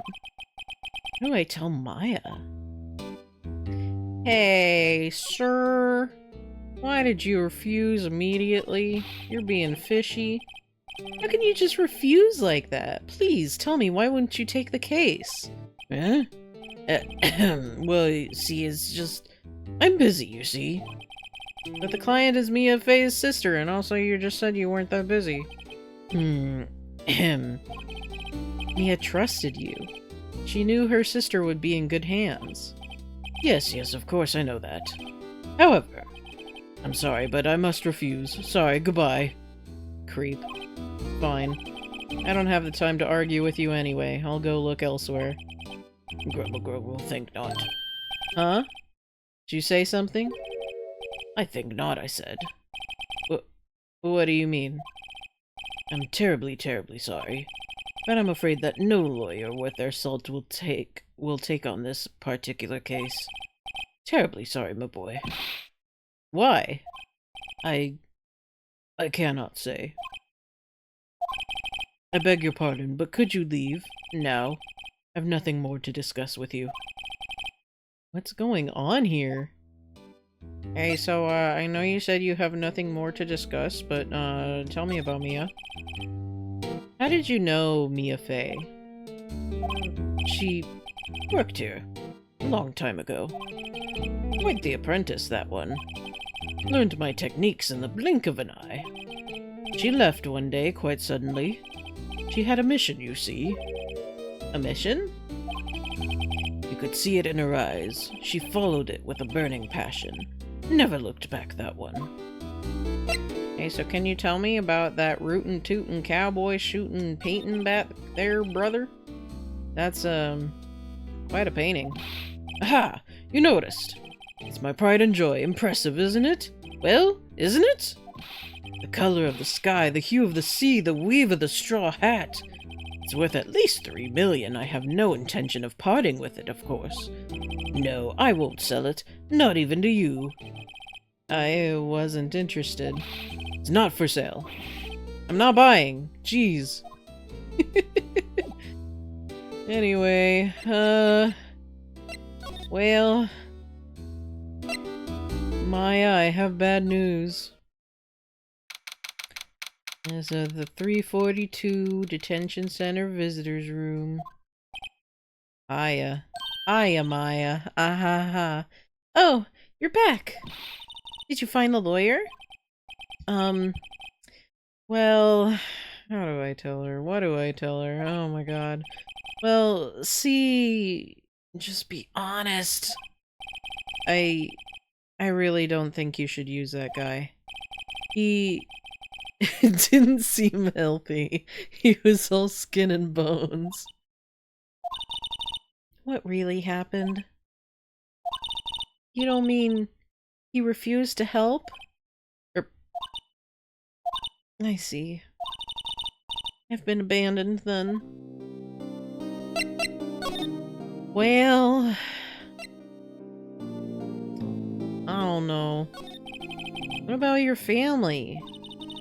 I only have my sister. My father died when I was very young. And I don't know where my mother is. Don't know. So she could still be alive? What about your mama? The women in my family have been mediums for generations. They say a lot of spiritual power runs in our blood. About 15 years ago, our family was involved in an incident. There was a man and he ruined our mother's life. Ruined? After that, she disappeared. Several years after that, my sister announced she would become a lawyer, and she left the mountain. So, you live by yourself? Yes, I've gotten used to it. Oh, also, I had to become independent or I would lose my powers.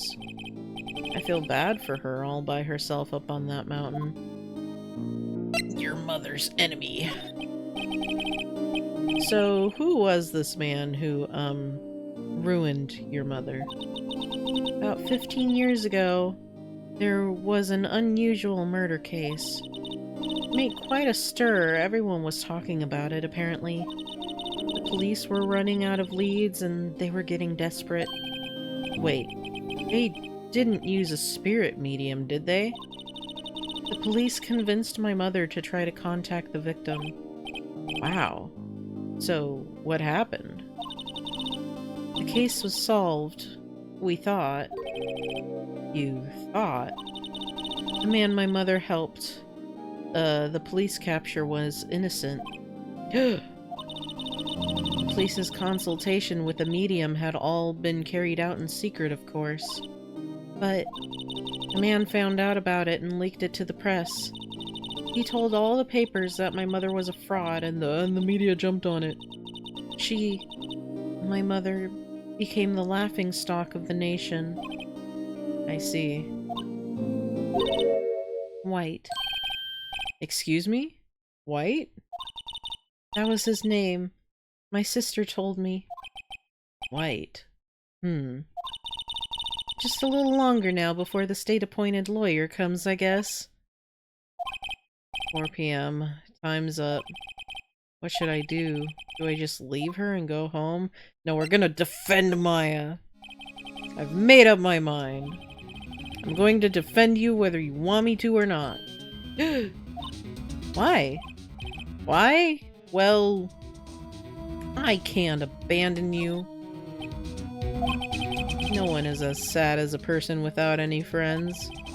I know. I've been there a long time ago.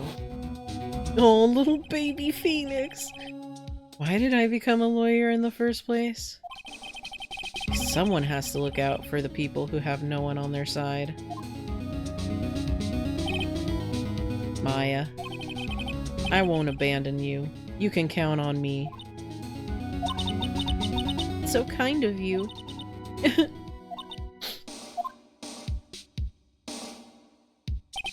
Well, let's fight this one and get you out of here. Oh, right. Thank you. Whew, she smiled at last. He looks like an entirely different person. One last question. You are innocent, right?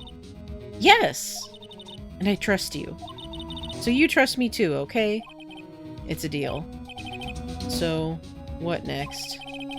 There's something that's been bugging me. Just what was inside that strange woman's drawer? It was when I tried to look into the drawer that she got all defensive. There has to be something in there. Totally not something sus. Oh, wait. Go back. Present the cell phone. Hey, I got your cell phone back. Oh, say, Can I listen to my sister's voice? Oh. Maya's eyes closed. She listened to every word with such intensity. Oh. Before long, tears began to roll down her cheeks. thank you. Oh, now it's the sad music. No. No. Oh, no. Okay, well, I leave you again, Maya. Good afternoon, sir. Excuse me, you are? I beg your pardon, sir. I am the bellboy of this establishment at your service, sir. Oh, right. I've just come up to deliver room service, sir. Do you know where Miss May might be? Ah, I believe our guest, Miss May, is currently using the, facilities. If you've no need of anything, I'll be taking my leave. Please stay as long as you like. Enjoy. Yeah. Wait, no, hey! Oh, why does it seem like every time I come here I end up embarrassing myself? Wait, now's my chance to snoop around a bit. Ah, I almost forgot. Gah! You came back quick. Might I ask you to inform Miss May that there is a message for her? Please tell her that Mr. White of Blue Corp phoned. Oh, right, sure. Mr. White of Blue Corp? Where have I heard that name? White. That was his name. My sister told me. White was the name of the guy who ruined Mia and Maya's mother. Could it be a coincidence? I think not. Anyway, what's this fucking screwdriver in here for? Sticking out of the drawer, now's my chance. What do we have here? A wiretap?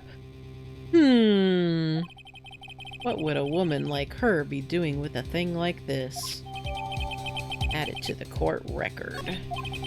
There is definitely something suspicious about this Miss May. Why would she have something like this in her hotel room? There's a story behind all this, I know it. Alright.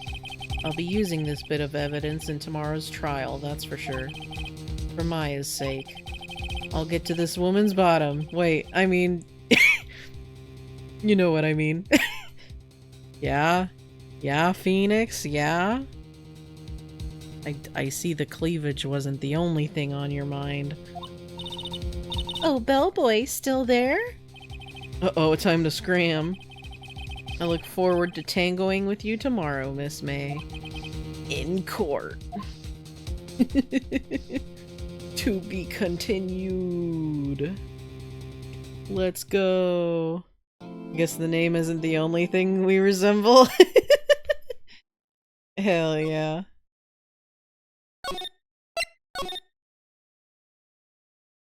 Waja. I need another cough drop. Can't reach it though. No, I can't reach it.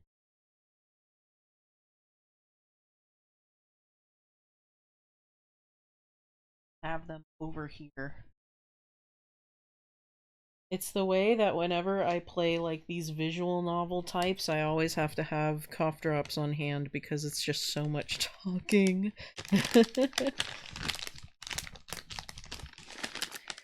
It's September 7th. Damn, so it's just one court case after another because the last one was in August. Or more like once a month. Courtroom number 1. Edgeworth! Court is now in session for the trial of Miss Maya Fey. The prosecution is ready, Your Honor. The defense is ready, Your Honor. Miles Edgeworth. Better not show any signs of weakness today or he'll be on me in an instant. If you know what I mean. Mr. Edgeworth, please give the court your opening statement. Thank you, Your Honor.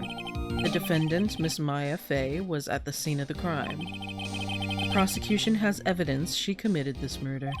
And we have a witness who saw her do it. The prosecution sees no reason to doubt the facts of this case, Your Honor. I see. Thank you, Mr. Edgeworth. Let's begin then. If we may call our first witness, Your Honor. The prosecution calls the chief officer at the scene, Detective Gumshoe. Witness, please state your name and profession to the court. Sir, my name's Dick Gumshoe, sir. I'm the detective in charge of homicides down at the precinct, sir. Detective Gumshoe, please describe for us the details of this murder. Very well, sir. Let me use this floor map of the office to... The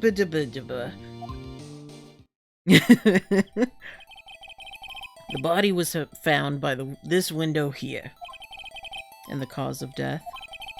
Loss of blood due to being struck by a blunt object, sir. The murder weapon was a statue of the Thinker, found next to the body, sir. It was heavy enough to be a deadly weapon, even in a girl's hand, sir. The court accepts the statue as evidence. They're still calling it a statue. More plans added to the court record. Now, Detective. Yes, sir. You immediately arrested Miss Maya Fey, who was found at the scene, correct? Can you tell me why? Yes, sir. I had hard evidence she did it, sir. Detective Gumshoe, please testify to the court about this hard evidence. Witness testimony. As soon as the phone call came in, I rushed to the scene. There were 2 people there already. The defendant, Miss Maya Fey, and the lawyer, Mr. Phoenix Wright. I immediately arrested Miss Maya Fey. Why? We had a witness account describing her. The witness saw Miss Maya Fey at the very moment of the murder. The very moment, you say? Very well, Mr. Wright. You may begin your cross-examination. Yes, Your Honor. Cross-examine what? I couldn't see a single contradiction in that testimony. Whoosh. Smack. Hey! I just threw something at me. What's this? When my sister couldn't find any contradictions in a witness's testimony, she would bluff it and press the witness on every detail. Witness always slips up and says something wrong. It worked lots of times. Huh. I should have expected Maya would know some of her sister's tricks. Alright, let's give this a try. Something the matter? No, Your Honor. I'd like to begin my cross-examination. Cross-examination! So, what about this? Who did you say you got a call from? Hey, pal, don't play dumb. You know who. The call was from a customer at the Gatewater Hotel, right across from the crime scene. Okay, I press. Not sure it did much, though. Right, please continue. Already there. The defendant and the... Why did you immediately... Oh, why is that? What's your reason? Oh, well... Oomst. Hold on just one second. Yeah? If I heard correctly, you said you arrested her because you had hard evidence she did it, correct? Huh? Did I say that? Me? I heard you say it. You did say it. You said it. Exactly. What about the suspicious woman in pink's claim was hard evidence? What? Miss May isn't suspicious, and sure she isn't pink, or she sure isn't pink, pal. I mean, she is pink. Wait, well, I guess she is pink. That's enough, Detective Gumshoe. Do you have any more solid proof other than her claims, Detective? I guess pressing can have its advantages. Yes. Gah. Sorry, I got the order of things mixed up in my testimony, Your Honor, sir. There was something I should have told you about first, Your Honor. Very well, Detective. Let's hear your testimony again. Hard evidence. After securing the suspect, I examined the scene of the crime with my own eyes. I found a memo written on a piece of paper next to the victim's body. On it, the word Maya was clearly written in blood. Lab test results showed that the blood was the victim's. Also, there was blood found on the victim's finger. Before she died, the victim wrote the killer's name. Chatter, chatter, chatter. How you like that? That's my hard evidence. You know what other evidence is hard? Gumshoe, don't answer that, actually. Before we begin cross-examination, I have a question for you, Detective. Your Honor? Why didn't you testify about this vital piece of evidence the first time?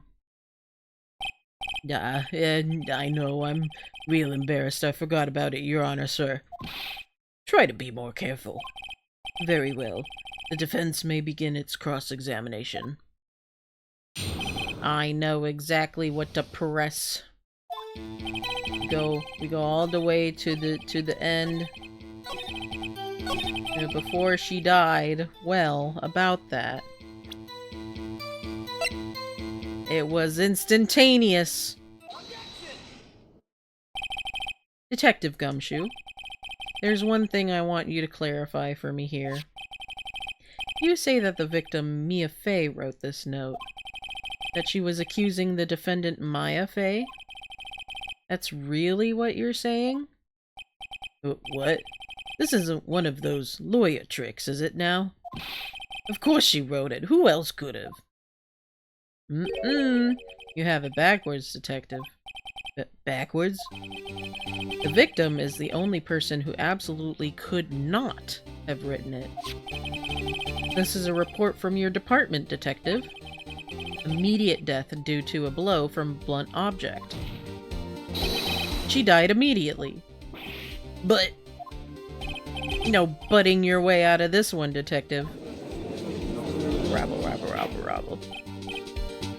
Order, order! The defense has a point. Someone who died immediately wouldn't have had the time to write anything down. Objection, Mr. Wright. I beg your pardon, but when exactly did you obtain that autopsy report? When?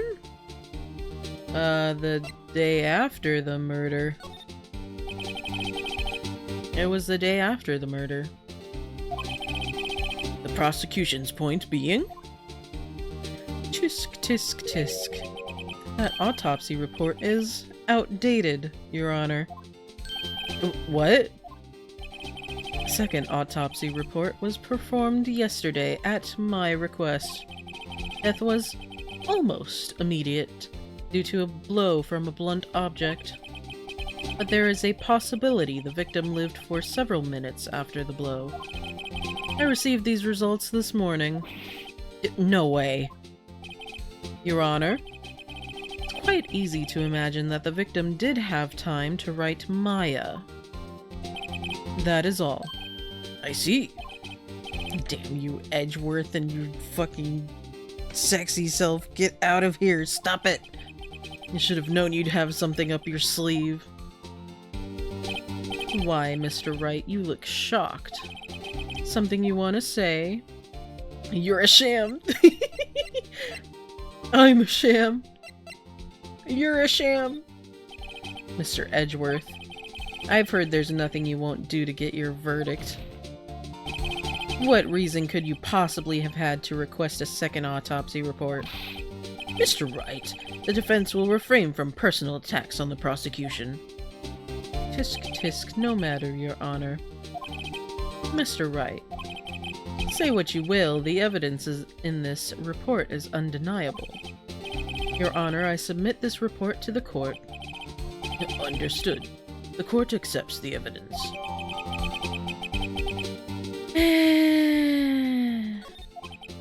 Well, Your Honor, the evidence strongly suggests the victim was identifying the killer. I suppose that's the obvious conclusion, yes. Darn, this isn't good. The prosecution would like to call its next witness. This poor, innocent girl saw the murder with her own eyes. Let the witness, Miss April May, take the stand. Exactly what part of her is innocent? With her humongous hongong and ogongus? And her big puppy eyes? Witness, your name, please.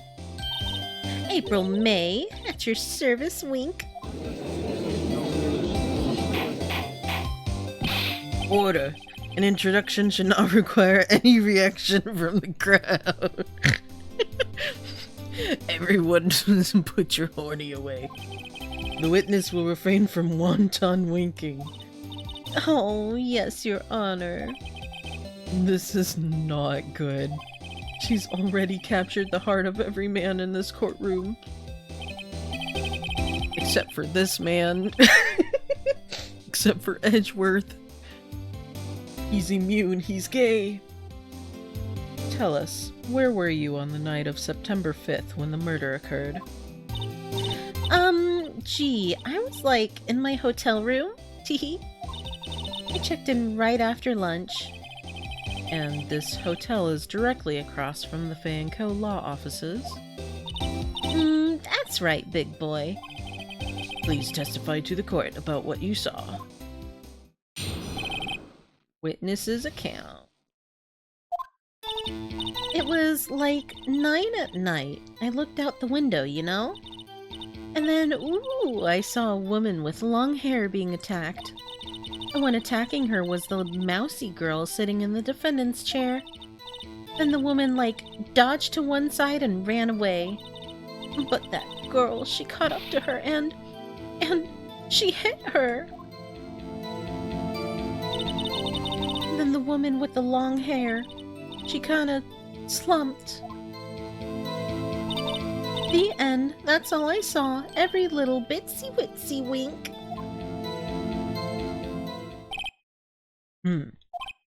Well, Your Honor?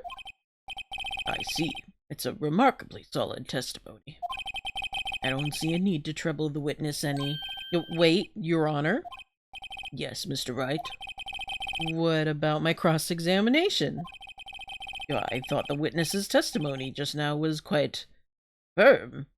And, like anything else in this courtroom, didn't you?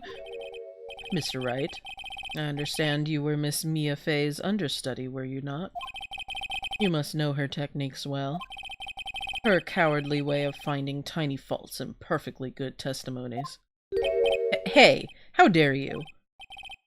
Oh, Mr. Wright, will you cross-examine the witness? Yes, I'm doing it. I'll gladly proceed with the cross-examination, Edgeworth. If only because I have a feeling Edgeworth doesn't want me to. She has to have some weakness. Very well, you may begin your cross-examination. Witness's account. Actually, what kind of evidence do I have?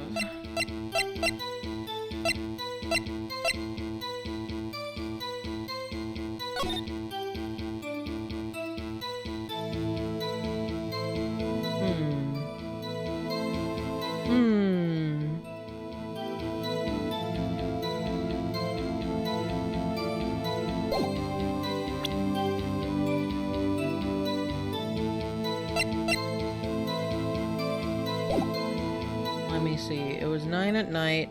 Saw a woman with long hair being attacked.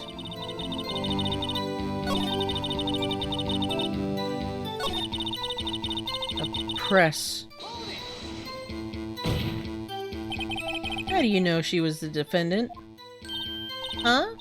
Well, you know, she had a girlish physique. Women know these things. Look, I just know, okay? There was only one person at the scene of the crime with a short, girlish figure. The testimony is bulletproof, Your Honor. He's right. I question the testimony. Hold on a minute, that testimony stinks. What? Miss May, I'm willing to bet that.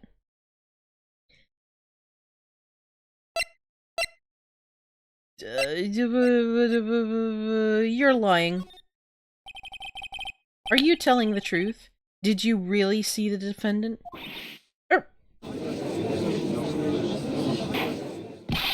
Mr. Wright, what's the meaning of this? Yes, what is the meaning? Somebody tell me, because I'm clueless. About this, I mean.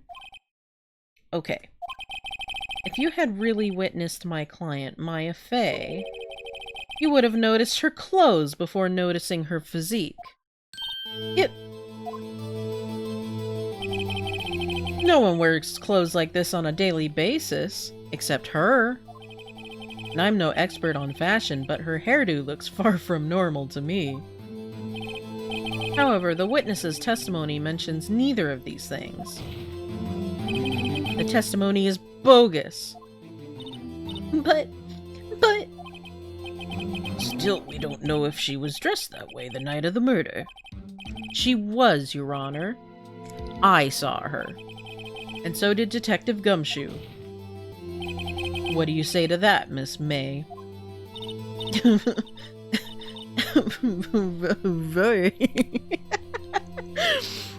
Why is she roaring at me? What are you trying to say, you mean lawyer? I saw what I saw. I just didn't think all the trifling little details were necessary, darling. Miss May, the court would like to remind you to please omit nothing in your testimony. Sorry, Your Honor. I'll be a good girl. I promise. A wink. Your testimony again, if you would. Damn, I almost had her. Testimony again. I did see everything. I did. The victim, the woman, she dodged the first attack and ran off to the right. And the girl in the hippie clothes ran after her. And she hit her with that weapon. I saw it. I did. That clock, that kind of statue-y clock? The thinker, I think? Well, does the accuracy of my report not startle you? Teehee. How do you know it's a clock? How do you know it's a clock? I only wish you had been so detailed from the beginning. Please begin the cross-examination. Also, how did you even know that it was like the thinker from across the street to begin with? Huh? Huh? Fishy much?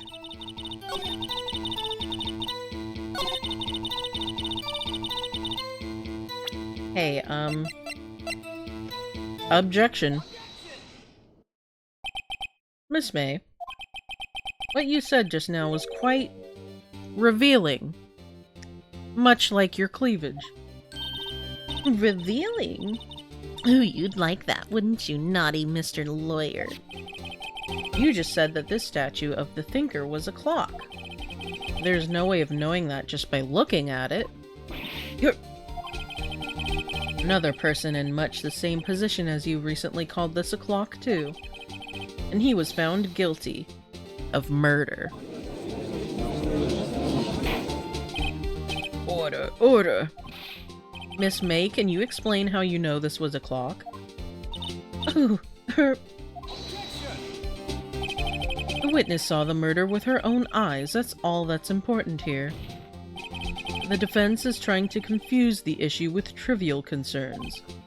Yes, yes, of course. You will withdraw your question, Mr. Wright. No, it's not trivial. Objection. The questions are all I have, Your Honor. And as you may recall, I've caught murderers with these questions before. Well, one. Well, only once. Objection sustained. You may continue to question the witness. Whew! That was close. If you stop me there, the trial would be over. Huh? What? So, what happens now? What happens now is you answer my question. How did you know it was a clock? What? That's... because... I heard it? Yes, I heard it say the time. So you've been to the law offices of Fay & Co. No, hey, I didn't say that. Why would I go there? I heard it from my hotel room, hehe. The law offices of Fay & Co., where the murder took place, is very close to the hotel. Ooh, excuse me. She could have easily heard the clock.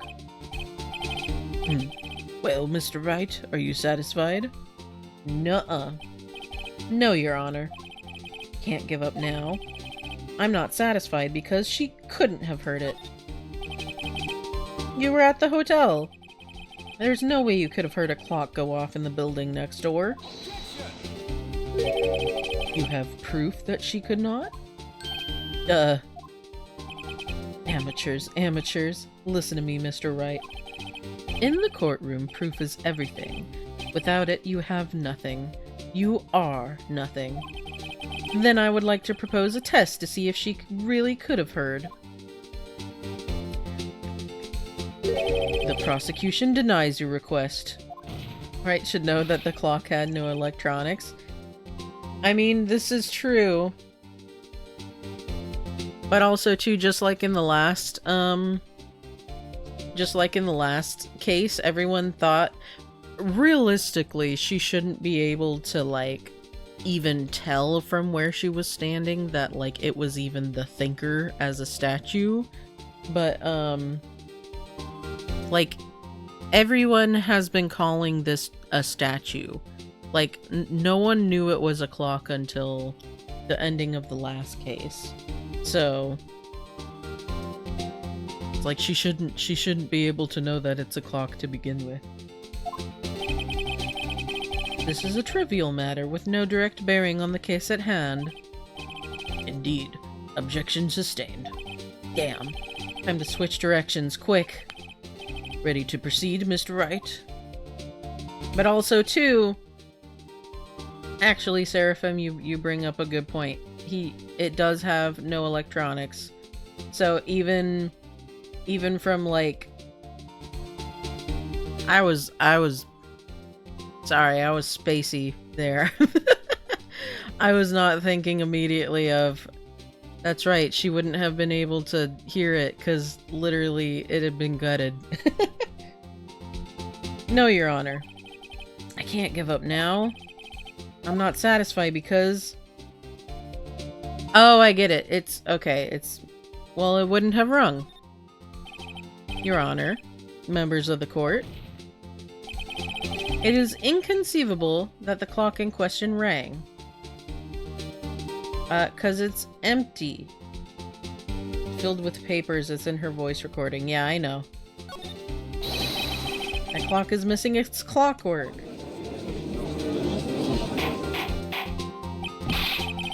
How could you possibly? Just take a look. Right now. Oh! See anything interesting, Your Honor? It is as the defense says. This clock is missing its clockwork. It's quite empty. Mr. Wright, would you care to explain to the court the meaning of this? It is as you can see. The clock was empty. It couldn't have rung. Therefore, this witness is a big fat liar. Fat? Well, Miss May? Tisk, tisk, tisk. Huh? Quite a show you've put on us. I can't speak, Mr. Wright. He knew the clock was empty. Somehow, he knew. I'm afraid you've forgotten one thing, however. Indeed, the clock is empty. As you say, it can't ring. However, we must ask, when was the clockwork removed? If it was after the witness heard the clock, then there is no contradiction. That's true. That is a possibility. The clock might have been emptied after she heard it. And that is exactly what happened, Your Honor. It's not.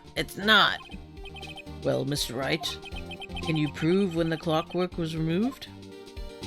I can, actually. Oh, impossible, of course. I have proof. What? Wasn't it you who told me proof is everything? Well, I was listening. And now I'll show you the proof you like so much.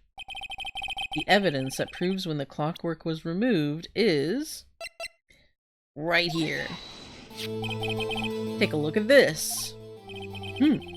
That's a very cute cell phone. Ooh, you have a girly phone.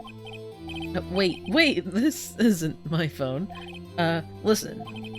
This is the defendant's cell phone and it contains a recording. A recording of a conversation she had I can't speak right now. I'm blaming the cough drop. A recording of a conversation she had with the victim on the day of the murder.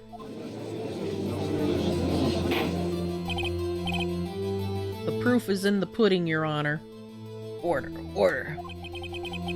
The defendant's cell phone? This wasn't brought to my attention. Perhaps Detective Gumshoe overlooked it? The detective better remember he's up for evaluation soon. I gotta say, I'm starting to feel bad for the big fella. Let's hear the conversation. So you just want me to hold on to the thinker for you, then? If you could. I should probably tell you the clock isn't talking right now. Huh? It's not working? That's lame. I had to take the clockwork out, sorry. September 5th, 9:27 a.m.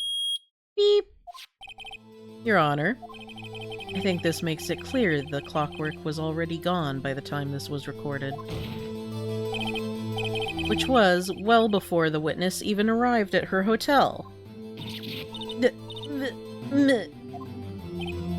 Well, Miss May, would you care to explain this to the court? Just how did you know that weapon was a clock? Well, isn't it obvious? I saw that clock before. What store was that again? I go to so many. Oops, I forgot, wink. So the witness had seen it before. That would make sense. Does the defense have any objections, Mr. Wright? I do! The witness claims she had seen it before. But this directly contradicts a piece of evidence already submitted to this court. Well then, let's see it. Please produce this evidence that will prove the witness had not seen the clock before. It was made by Larry Butts. It's simple. This clock was never in any store. Ever. What? A friend of mine made that clock. Only 2 exist in the world, and the one that isn't here is in police custody. Impossible! Everything is sold in stores. Miss May, I think it's high time you went shopping for a better excuse, goddamn Phoenix. Oh? Excuse is not on sale today?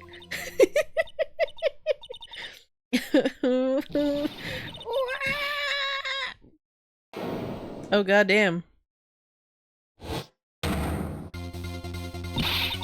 What's it to you, porcupine head? That stupid clock doesn't matter, okay? She did it, and she should die for it. Die. Goddamn. Whoa, let's not get ahead of ourselves.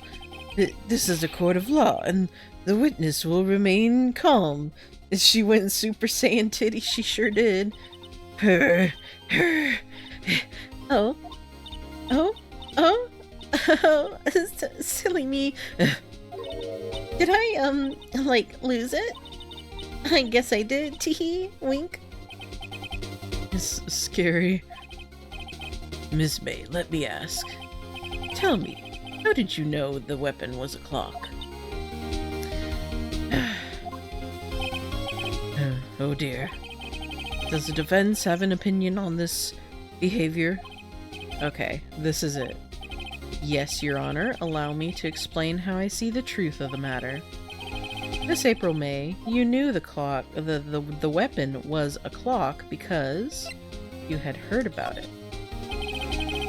The witness had never held the clock in her hand. However, she had heard that it was a clock.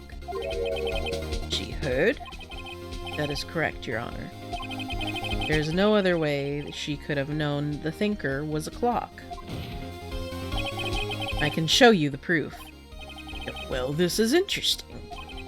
Let's see it then. Show me evidence proving that the witness had heard the murder weapon was a clock. Well, she had a fucking wiretap in her room. Have a look at this. Ooh, that... I found this in Miss May's room. Mr. Wright, please explain to the court what this is. Miss April May, you were tapping the victim, Miss Mia Fey's phone, were you not? Ooh. Your Honor, this is irrelevant. I'm not entirely sure that it is. Objection overruled. It troubles me that our witness was in possession of a wiretap. This is outrageous. Does the defense truly claim that the witness was tapping her phone? Absolutely. Even if that was the case, which it's not, you still have to prove one thing. Did the victim ever say that the weapon was a clock on the phone? Can you prove that? I think not. Oh yeah, I think I can. It's simple. What? Here's my proof. The proof that the victim said on the phone that the weapon was a clock is... I mean, it does just say it in the conversation, right? Yeah.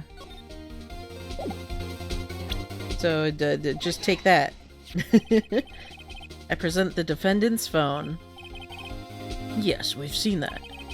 Listen once more to the conversation between the defendant and the victim. Beep. Mia, what's up? You haven't called in a while. Well, actually, there's something I want you to hold on to for me. Again? What's it this time? It's a clock. It's made to look like that statue, the thinker, and it tells you the time. Miss April May, you used a wiretap to listen to this conversation. That's how you knew the thinker was a clock. Am I wrong?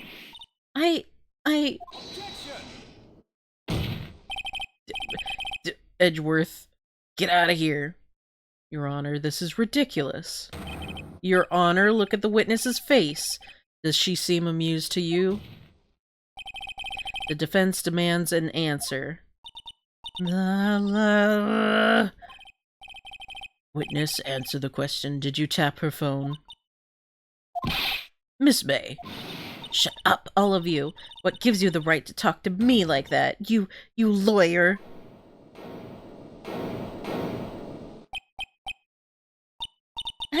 It's no fair. All of you ganging up on me like that. Oh, so I'm the bad girl. Is that it? Is that it? Why are you like this, ma'am? Wow. That did it. The court's seen the real Miss April May now. Now to deal the final blow. Why the wiretap? Why did you tap her phone? Answer the question. Do I have to? Isn't this a murder trial? Isn't tippity-tapping irrelevant? Gah, she's saying exactly what Edgeworth wants her to say. Miss May, you were tapping the victim's phone. I hardly call that irrelevant. While this court does not condone the defense's tone of voice, he has a point. Well, Miss May, do you have an explanation for the court? Can you prove you had nothing to do with this murder, even though you tapped her phone? Ha! I'd like to see her pull that off. Mr. Lawyer, I saw that evil, evil grin. You were probably thinking, I'd like to see her pull that off, weren't you? Damn, she's good. Well, you're not the first man who's thought that. And of course, I can, and will. You can't be serious, no way. Way, I say, way. Oh, and I assure you, I'm serious, Mr. Lawyer. Okay, so the killing happened around 9 at night. Why, that's just when I was getting room service from that sweet bellboy. Room service? Iced coffee, I believe it was. Iced coffee, you know, like normal coffee but cold. If you don't drink it quick, the ice melts and then you have regular cold coffee. Iced coffee? I think I'm making this up. Ask the bellboy, wink. Ergo, the witness was not on the scene at the time of the murder.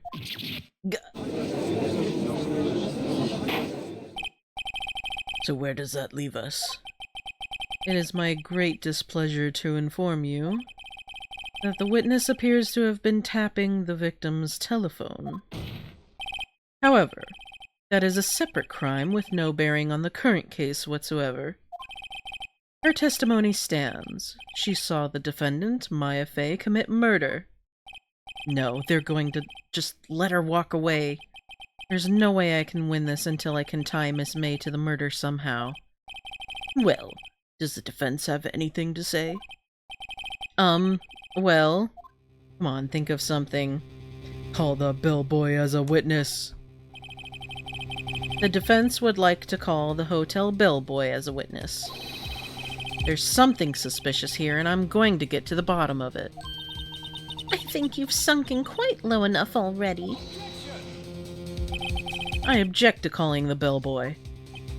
But why? What's your reason? Because I hold that the wiretapping had nothing to do with the killing. However, if you agree to one condition, I'll consent to calling this witness. Edgeworth, I don't think that's liable in court. Condition? If Miss April May's alibi is not called into question after you examine the bellboy, then you will recognize that Miss April May was not the killer, thus she is innocent. And thereby you must also accept the verdict of guilty for Miss Maya Fey. That is my condition. What? I better find something suspicious in that bellboy's testimony. Otherwise Maya will be declared guilty on the spot. I don't think they can do that. What should I do? We must accept. Go big or go home. Alright, I've got nothing to lose, except for, well, everything. Understood. I accept your condition. Fool. You fell right into my trap. You activated my trap card. Uh-oh. Wait. Very well. The court calls the hotel bellboy to the stand. I believe we're ready for the witness to testify. He certainly does look like a bellboy. Yes, sir. I received your summons in the middle of work, sir. Happy to be of service. That tea looks rather heavy, so without further ado, the witness may begin his testimony. Why couldn't you just, like, let him put it down? Like, he could just put it there on the stand, right? Like, he doesn't have to be holding it the entire time. I know they just didn't want to draw him without it, but you know. Very good, sir. Miss May's room service. I am the head bellboy at the fine Gatewater Hotel, in business for 4 generations. I believe I received a call after 8 in the evening from our guest, Miss May. She asked for an iced coffee to be brought to her at 9 on the dot, sir. I brought it to her at precisely the requested time, of course. And I delivered the iced coffee to our guest, Miss May herself. And I totally wasn't ogling her the entire time. I see. The defense may begin its cross-examination. Right. I'm ready. I hope. This is it. I can't prove Miss May was involved with the murder now. I will be finished. Miss May's room service. I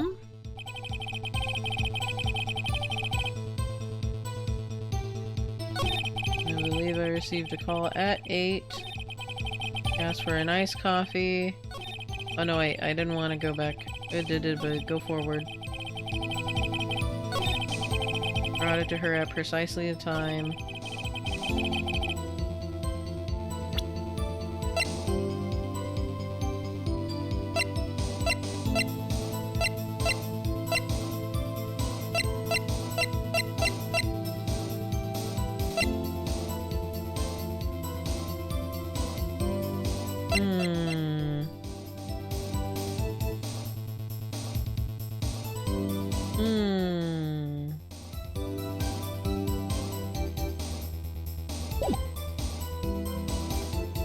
I wonder, this might be one of those where I just have to press everything. Because every once in a while in this game you'll be stumped and the only way forward is to just press every single thing, so... What exactly is it you do at the hotel? Why, anything required of me, sir. I check in guests, I check out guests, unlike Miss April May. I clean rooms, I make beds. I even deliver room service, sir. I checked Miss May in personally, if you know what I mean. Are you always so prim? Mr. Wright, you will refrain from asking frivolous questions. Received a call at 8 in the evening. Press. Are you sure it was Miss May on the phone? Absolutely, sir. How can you be so certain? I checked Miss May in personally, sir. Not only did I see her in all her stunning radiance, but I also heard her voice. And then I saw them, and I...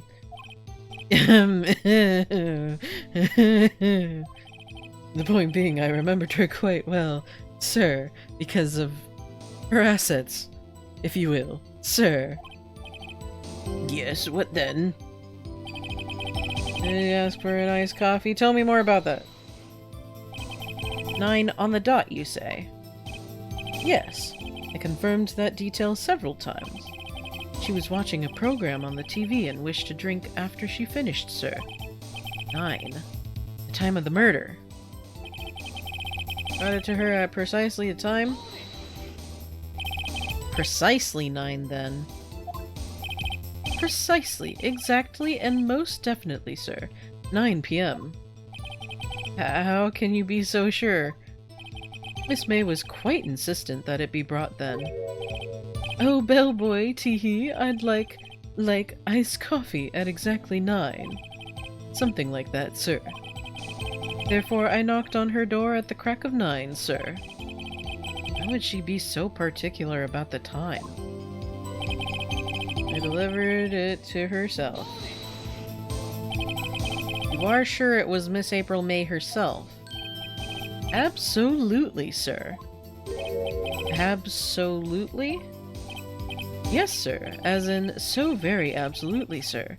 It's an endearing mannerism of mine. How come you're so very certain? Well, when I brought the room service, sir, she, the guest, sir, favored me with a, embrasier, sir.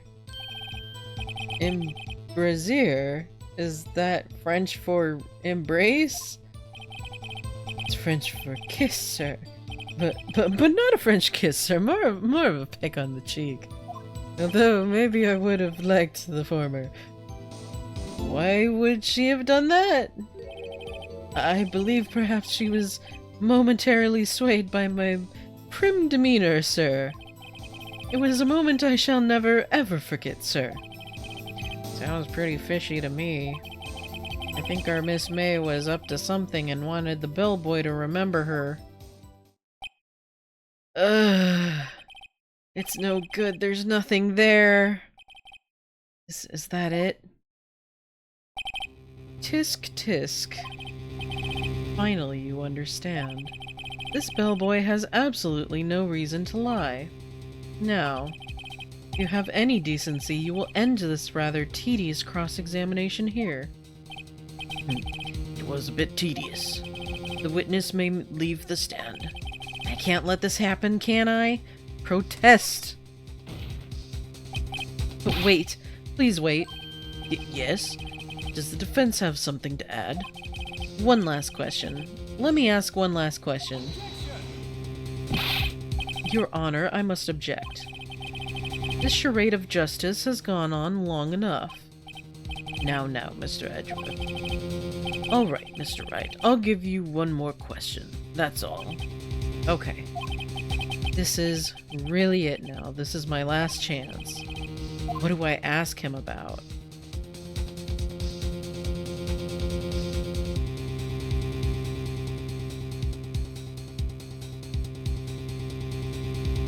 Well, we just asked him about room service. So, check-in. Because there was also, like we observed earlier, there was a second glass for the champagne. So surely she checked in with someone else, right? Tell me about check-in. Tell me about when you checked in, Miss May. Oh, all right. Very well, sir. My first thought was that she was a beautiful, beautiful person.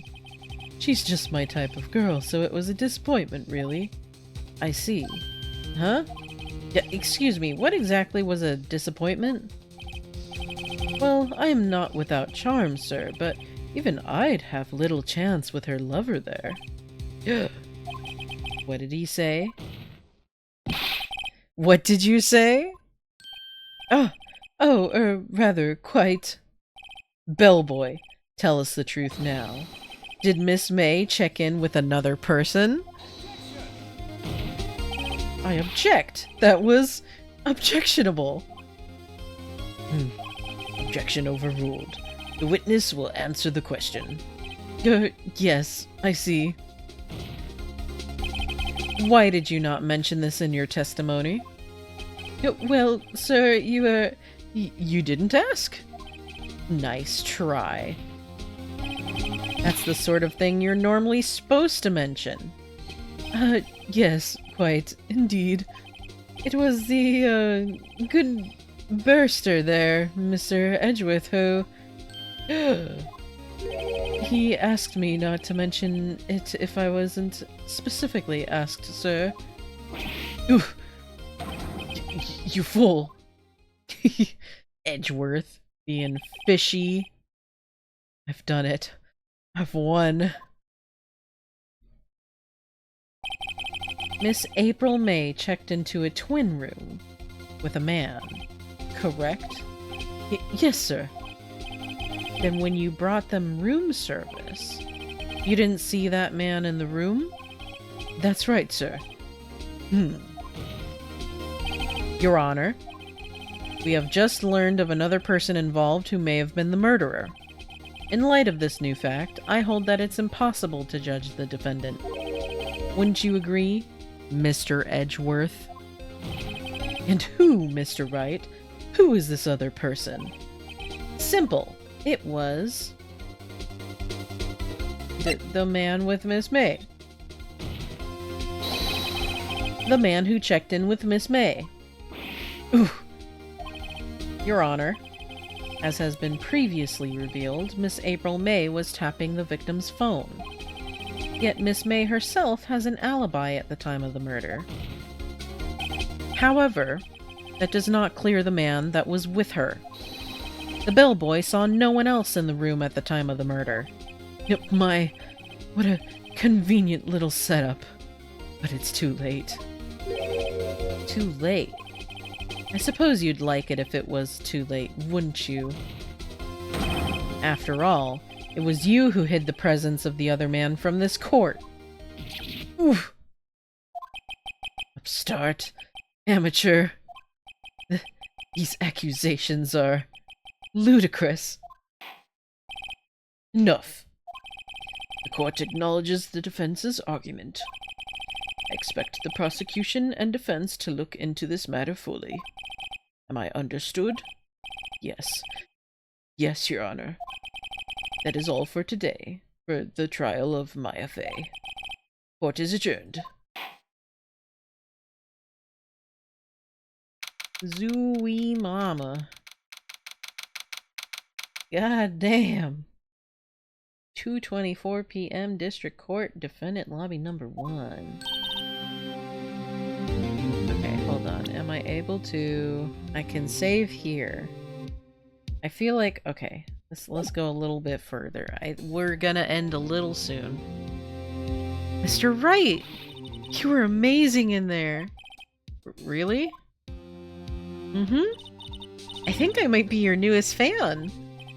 Oh, I was just doing my job, you know? Then again, that other attorney was pretty cool too. Huh? That face of his with his eyes wide and trembling lips? It sent shivers up my spine. If you say so. So, what happens with me? Do I get to go home now? Well... No, I don't think so. Not yet. Oh, I see. But I got a great lead in today's trial. A lead? That man with Miss May, he's the key. Oh, I get it. What happened to Miss May after that, anyway? I heard they arrested her. I guess she's learning her charms won't work everywhere. She's probably at the detention center now. I may have to go down there later.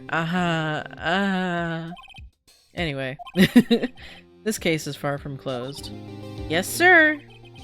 I'm going to find out more about this man. You think he was the one who... Maybe so. Sis.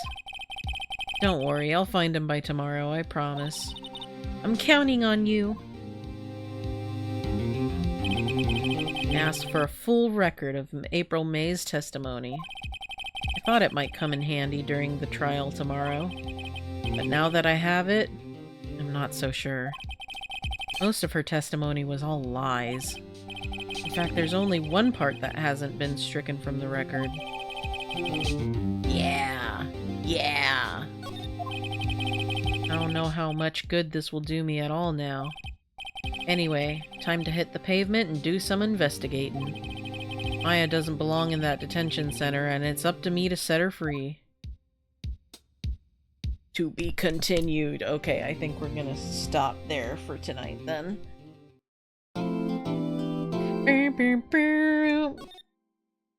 Hell yeah, hell yeah, hell yeah. Okay. Day 2. Except we're gonna leave. We're gonna leave. Go back to the title screen. Yes, please.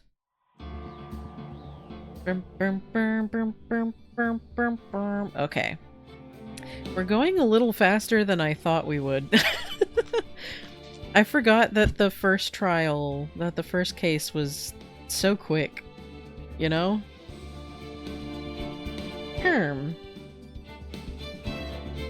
I just hope, you know, I've got plans that are very time sensitive. But anyway, let me see. Let us switch it up. Womp womp womp womp womp womp womp.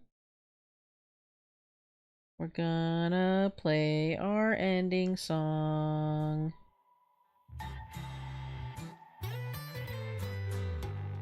Okay, okay. Well, man, I love Phoenix Wright. I love Ace Attorney so much. Out of curiosity, I probably should have asked this before I started playing, but out of curiosity, in this chat, has anyone seen Ace Attorney before? Because I'm someone that part of the reason why I'm going so fast, I figure, is because I've seen this game like plenty of times before. So I feel like a lot of the sections that people would mostly stumble on, I'm probably not going to, because I'm just like, oh, I know I have to do some bullshit here that's not, you know, told well. Seen Winton play it? Hell yeah. Yeah, I know Winston really loves Ace Attorney, and I've seen him play it on his stream. I think he's going through The Great Ace Detective. Is that the name of it? Of the newer one? Hold on, let me see. Beep beep beep beep beep beep. The Great. If I could stop hitting W, the Great. Oh, The Great Ace Attorney. I think that's the one he's going through.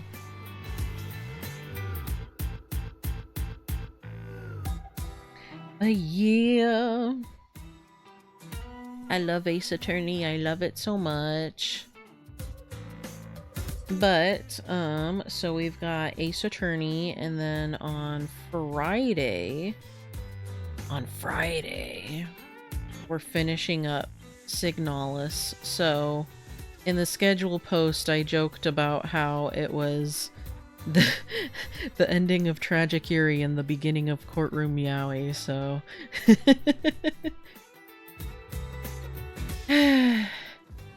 It is the ending of one gay, but the beginning of another.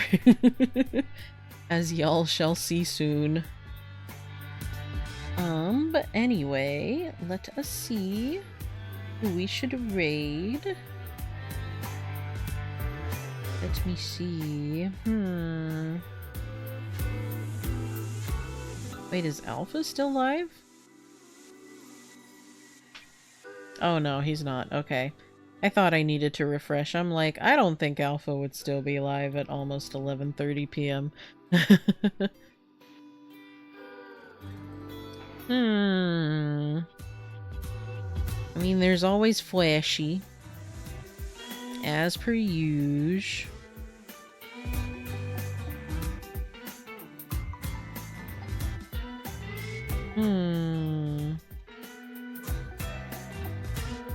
Let's just raid into Flashy. So... here you go. If you don't have a sub, this is the raid message. If you do have a sub, this is the raid message. I'll have to look at my schedule for next week as well, but so far on the docket, I've been debating if I should also stream on Sunday. I left Sunday open because I wasn't sure if I was going to have plans, but it seems I'm not, so... I'm not sure though, because I do get home slightly later on Sunday. Still can't believe it's 30 months. I know, that's weird to think about. Almost 3 years. 2.5 years. 2.5 years, Senia. But thank you for the 30 months so much. I appreciate you. Thank you everyone for hanging out. Crazy indeed. Crazy. But yeah, for sure, if not Sunday, we still have Friday down for Signalis. And then I hope you have a good day-night time zone wherever you are, and go have fun over at Fleshy Stream, who's playing Dark Souls 3 right now. So, see you later, goodbye, see you later, bye.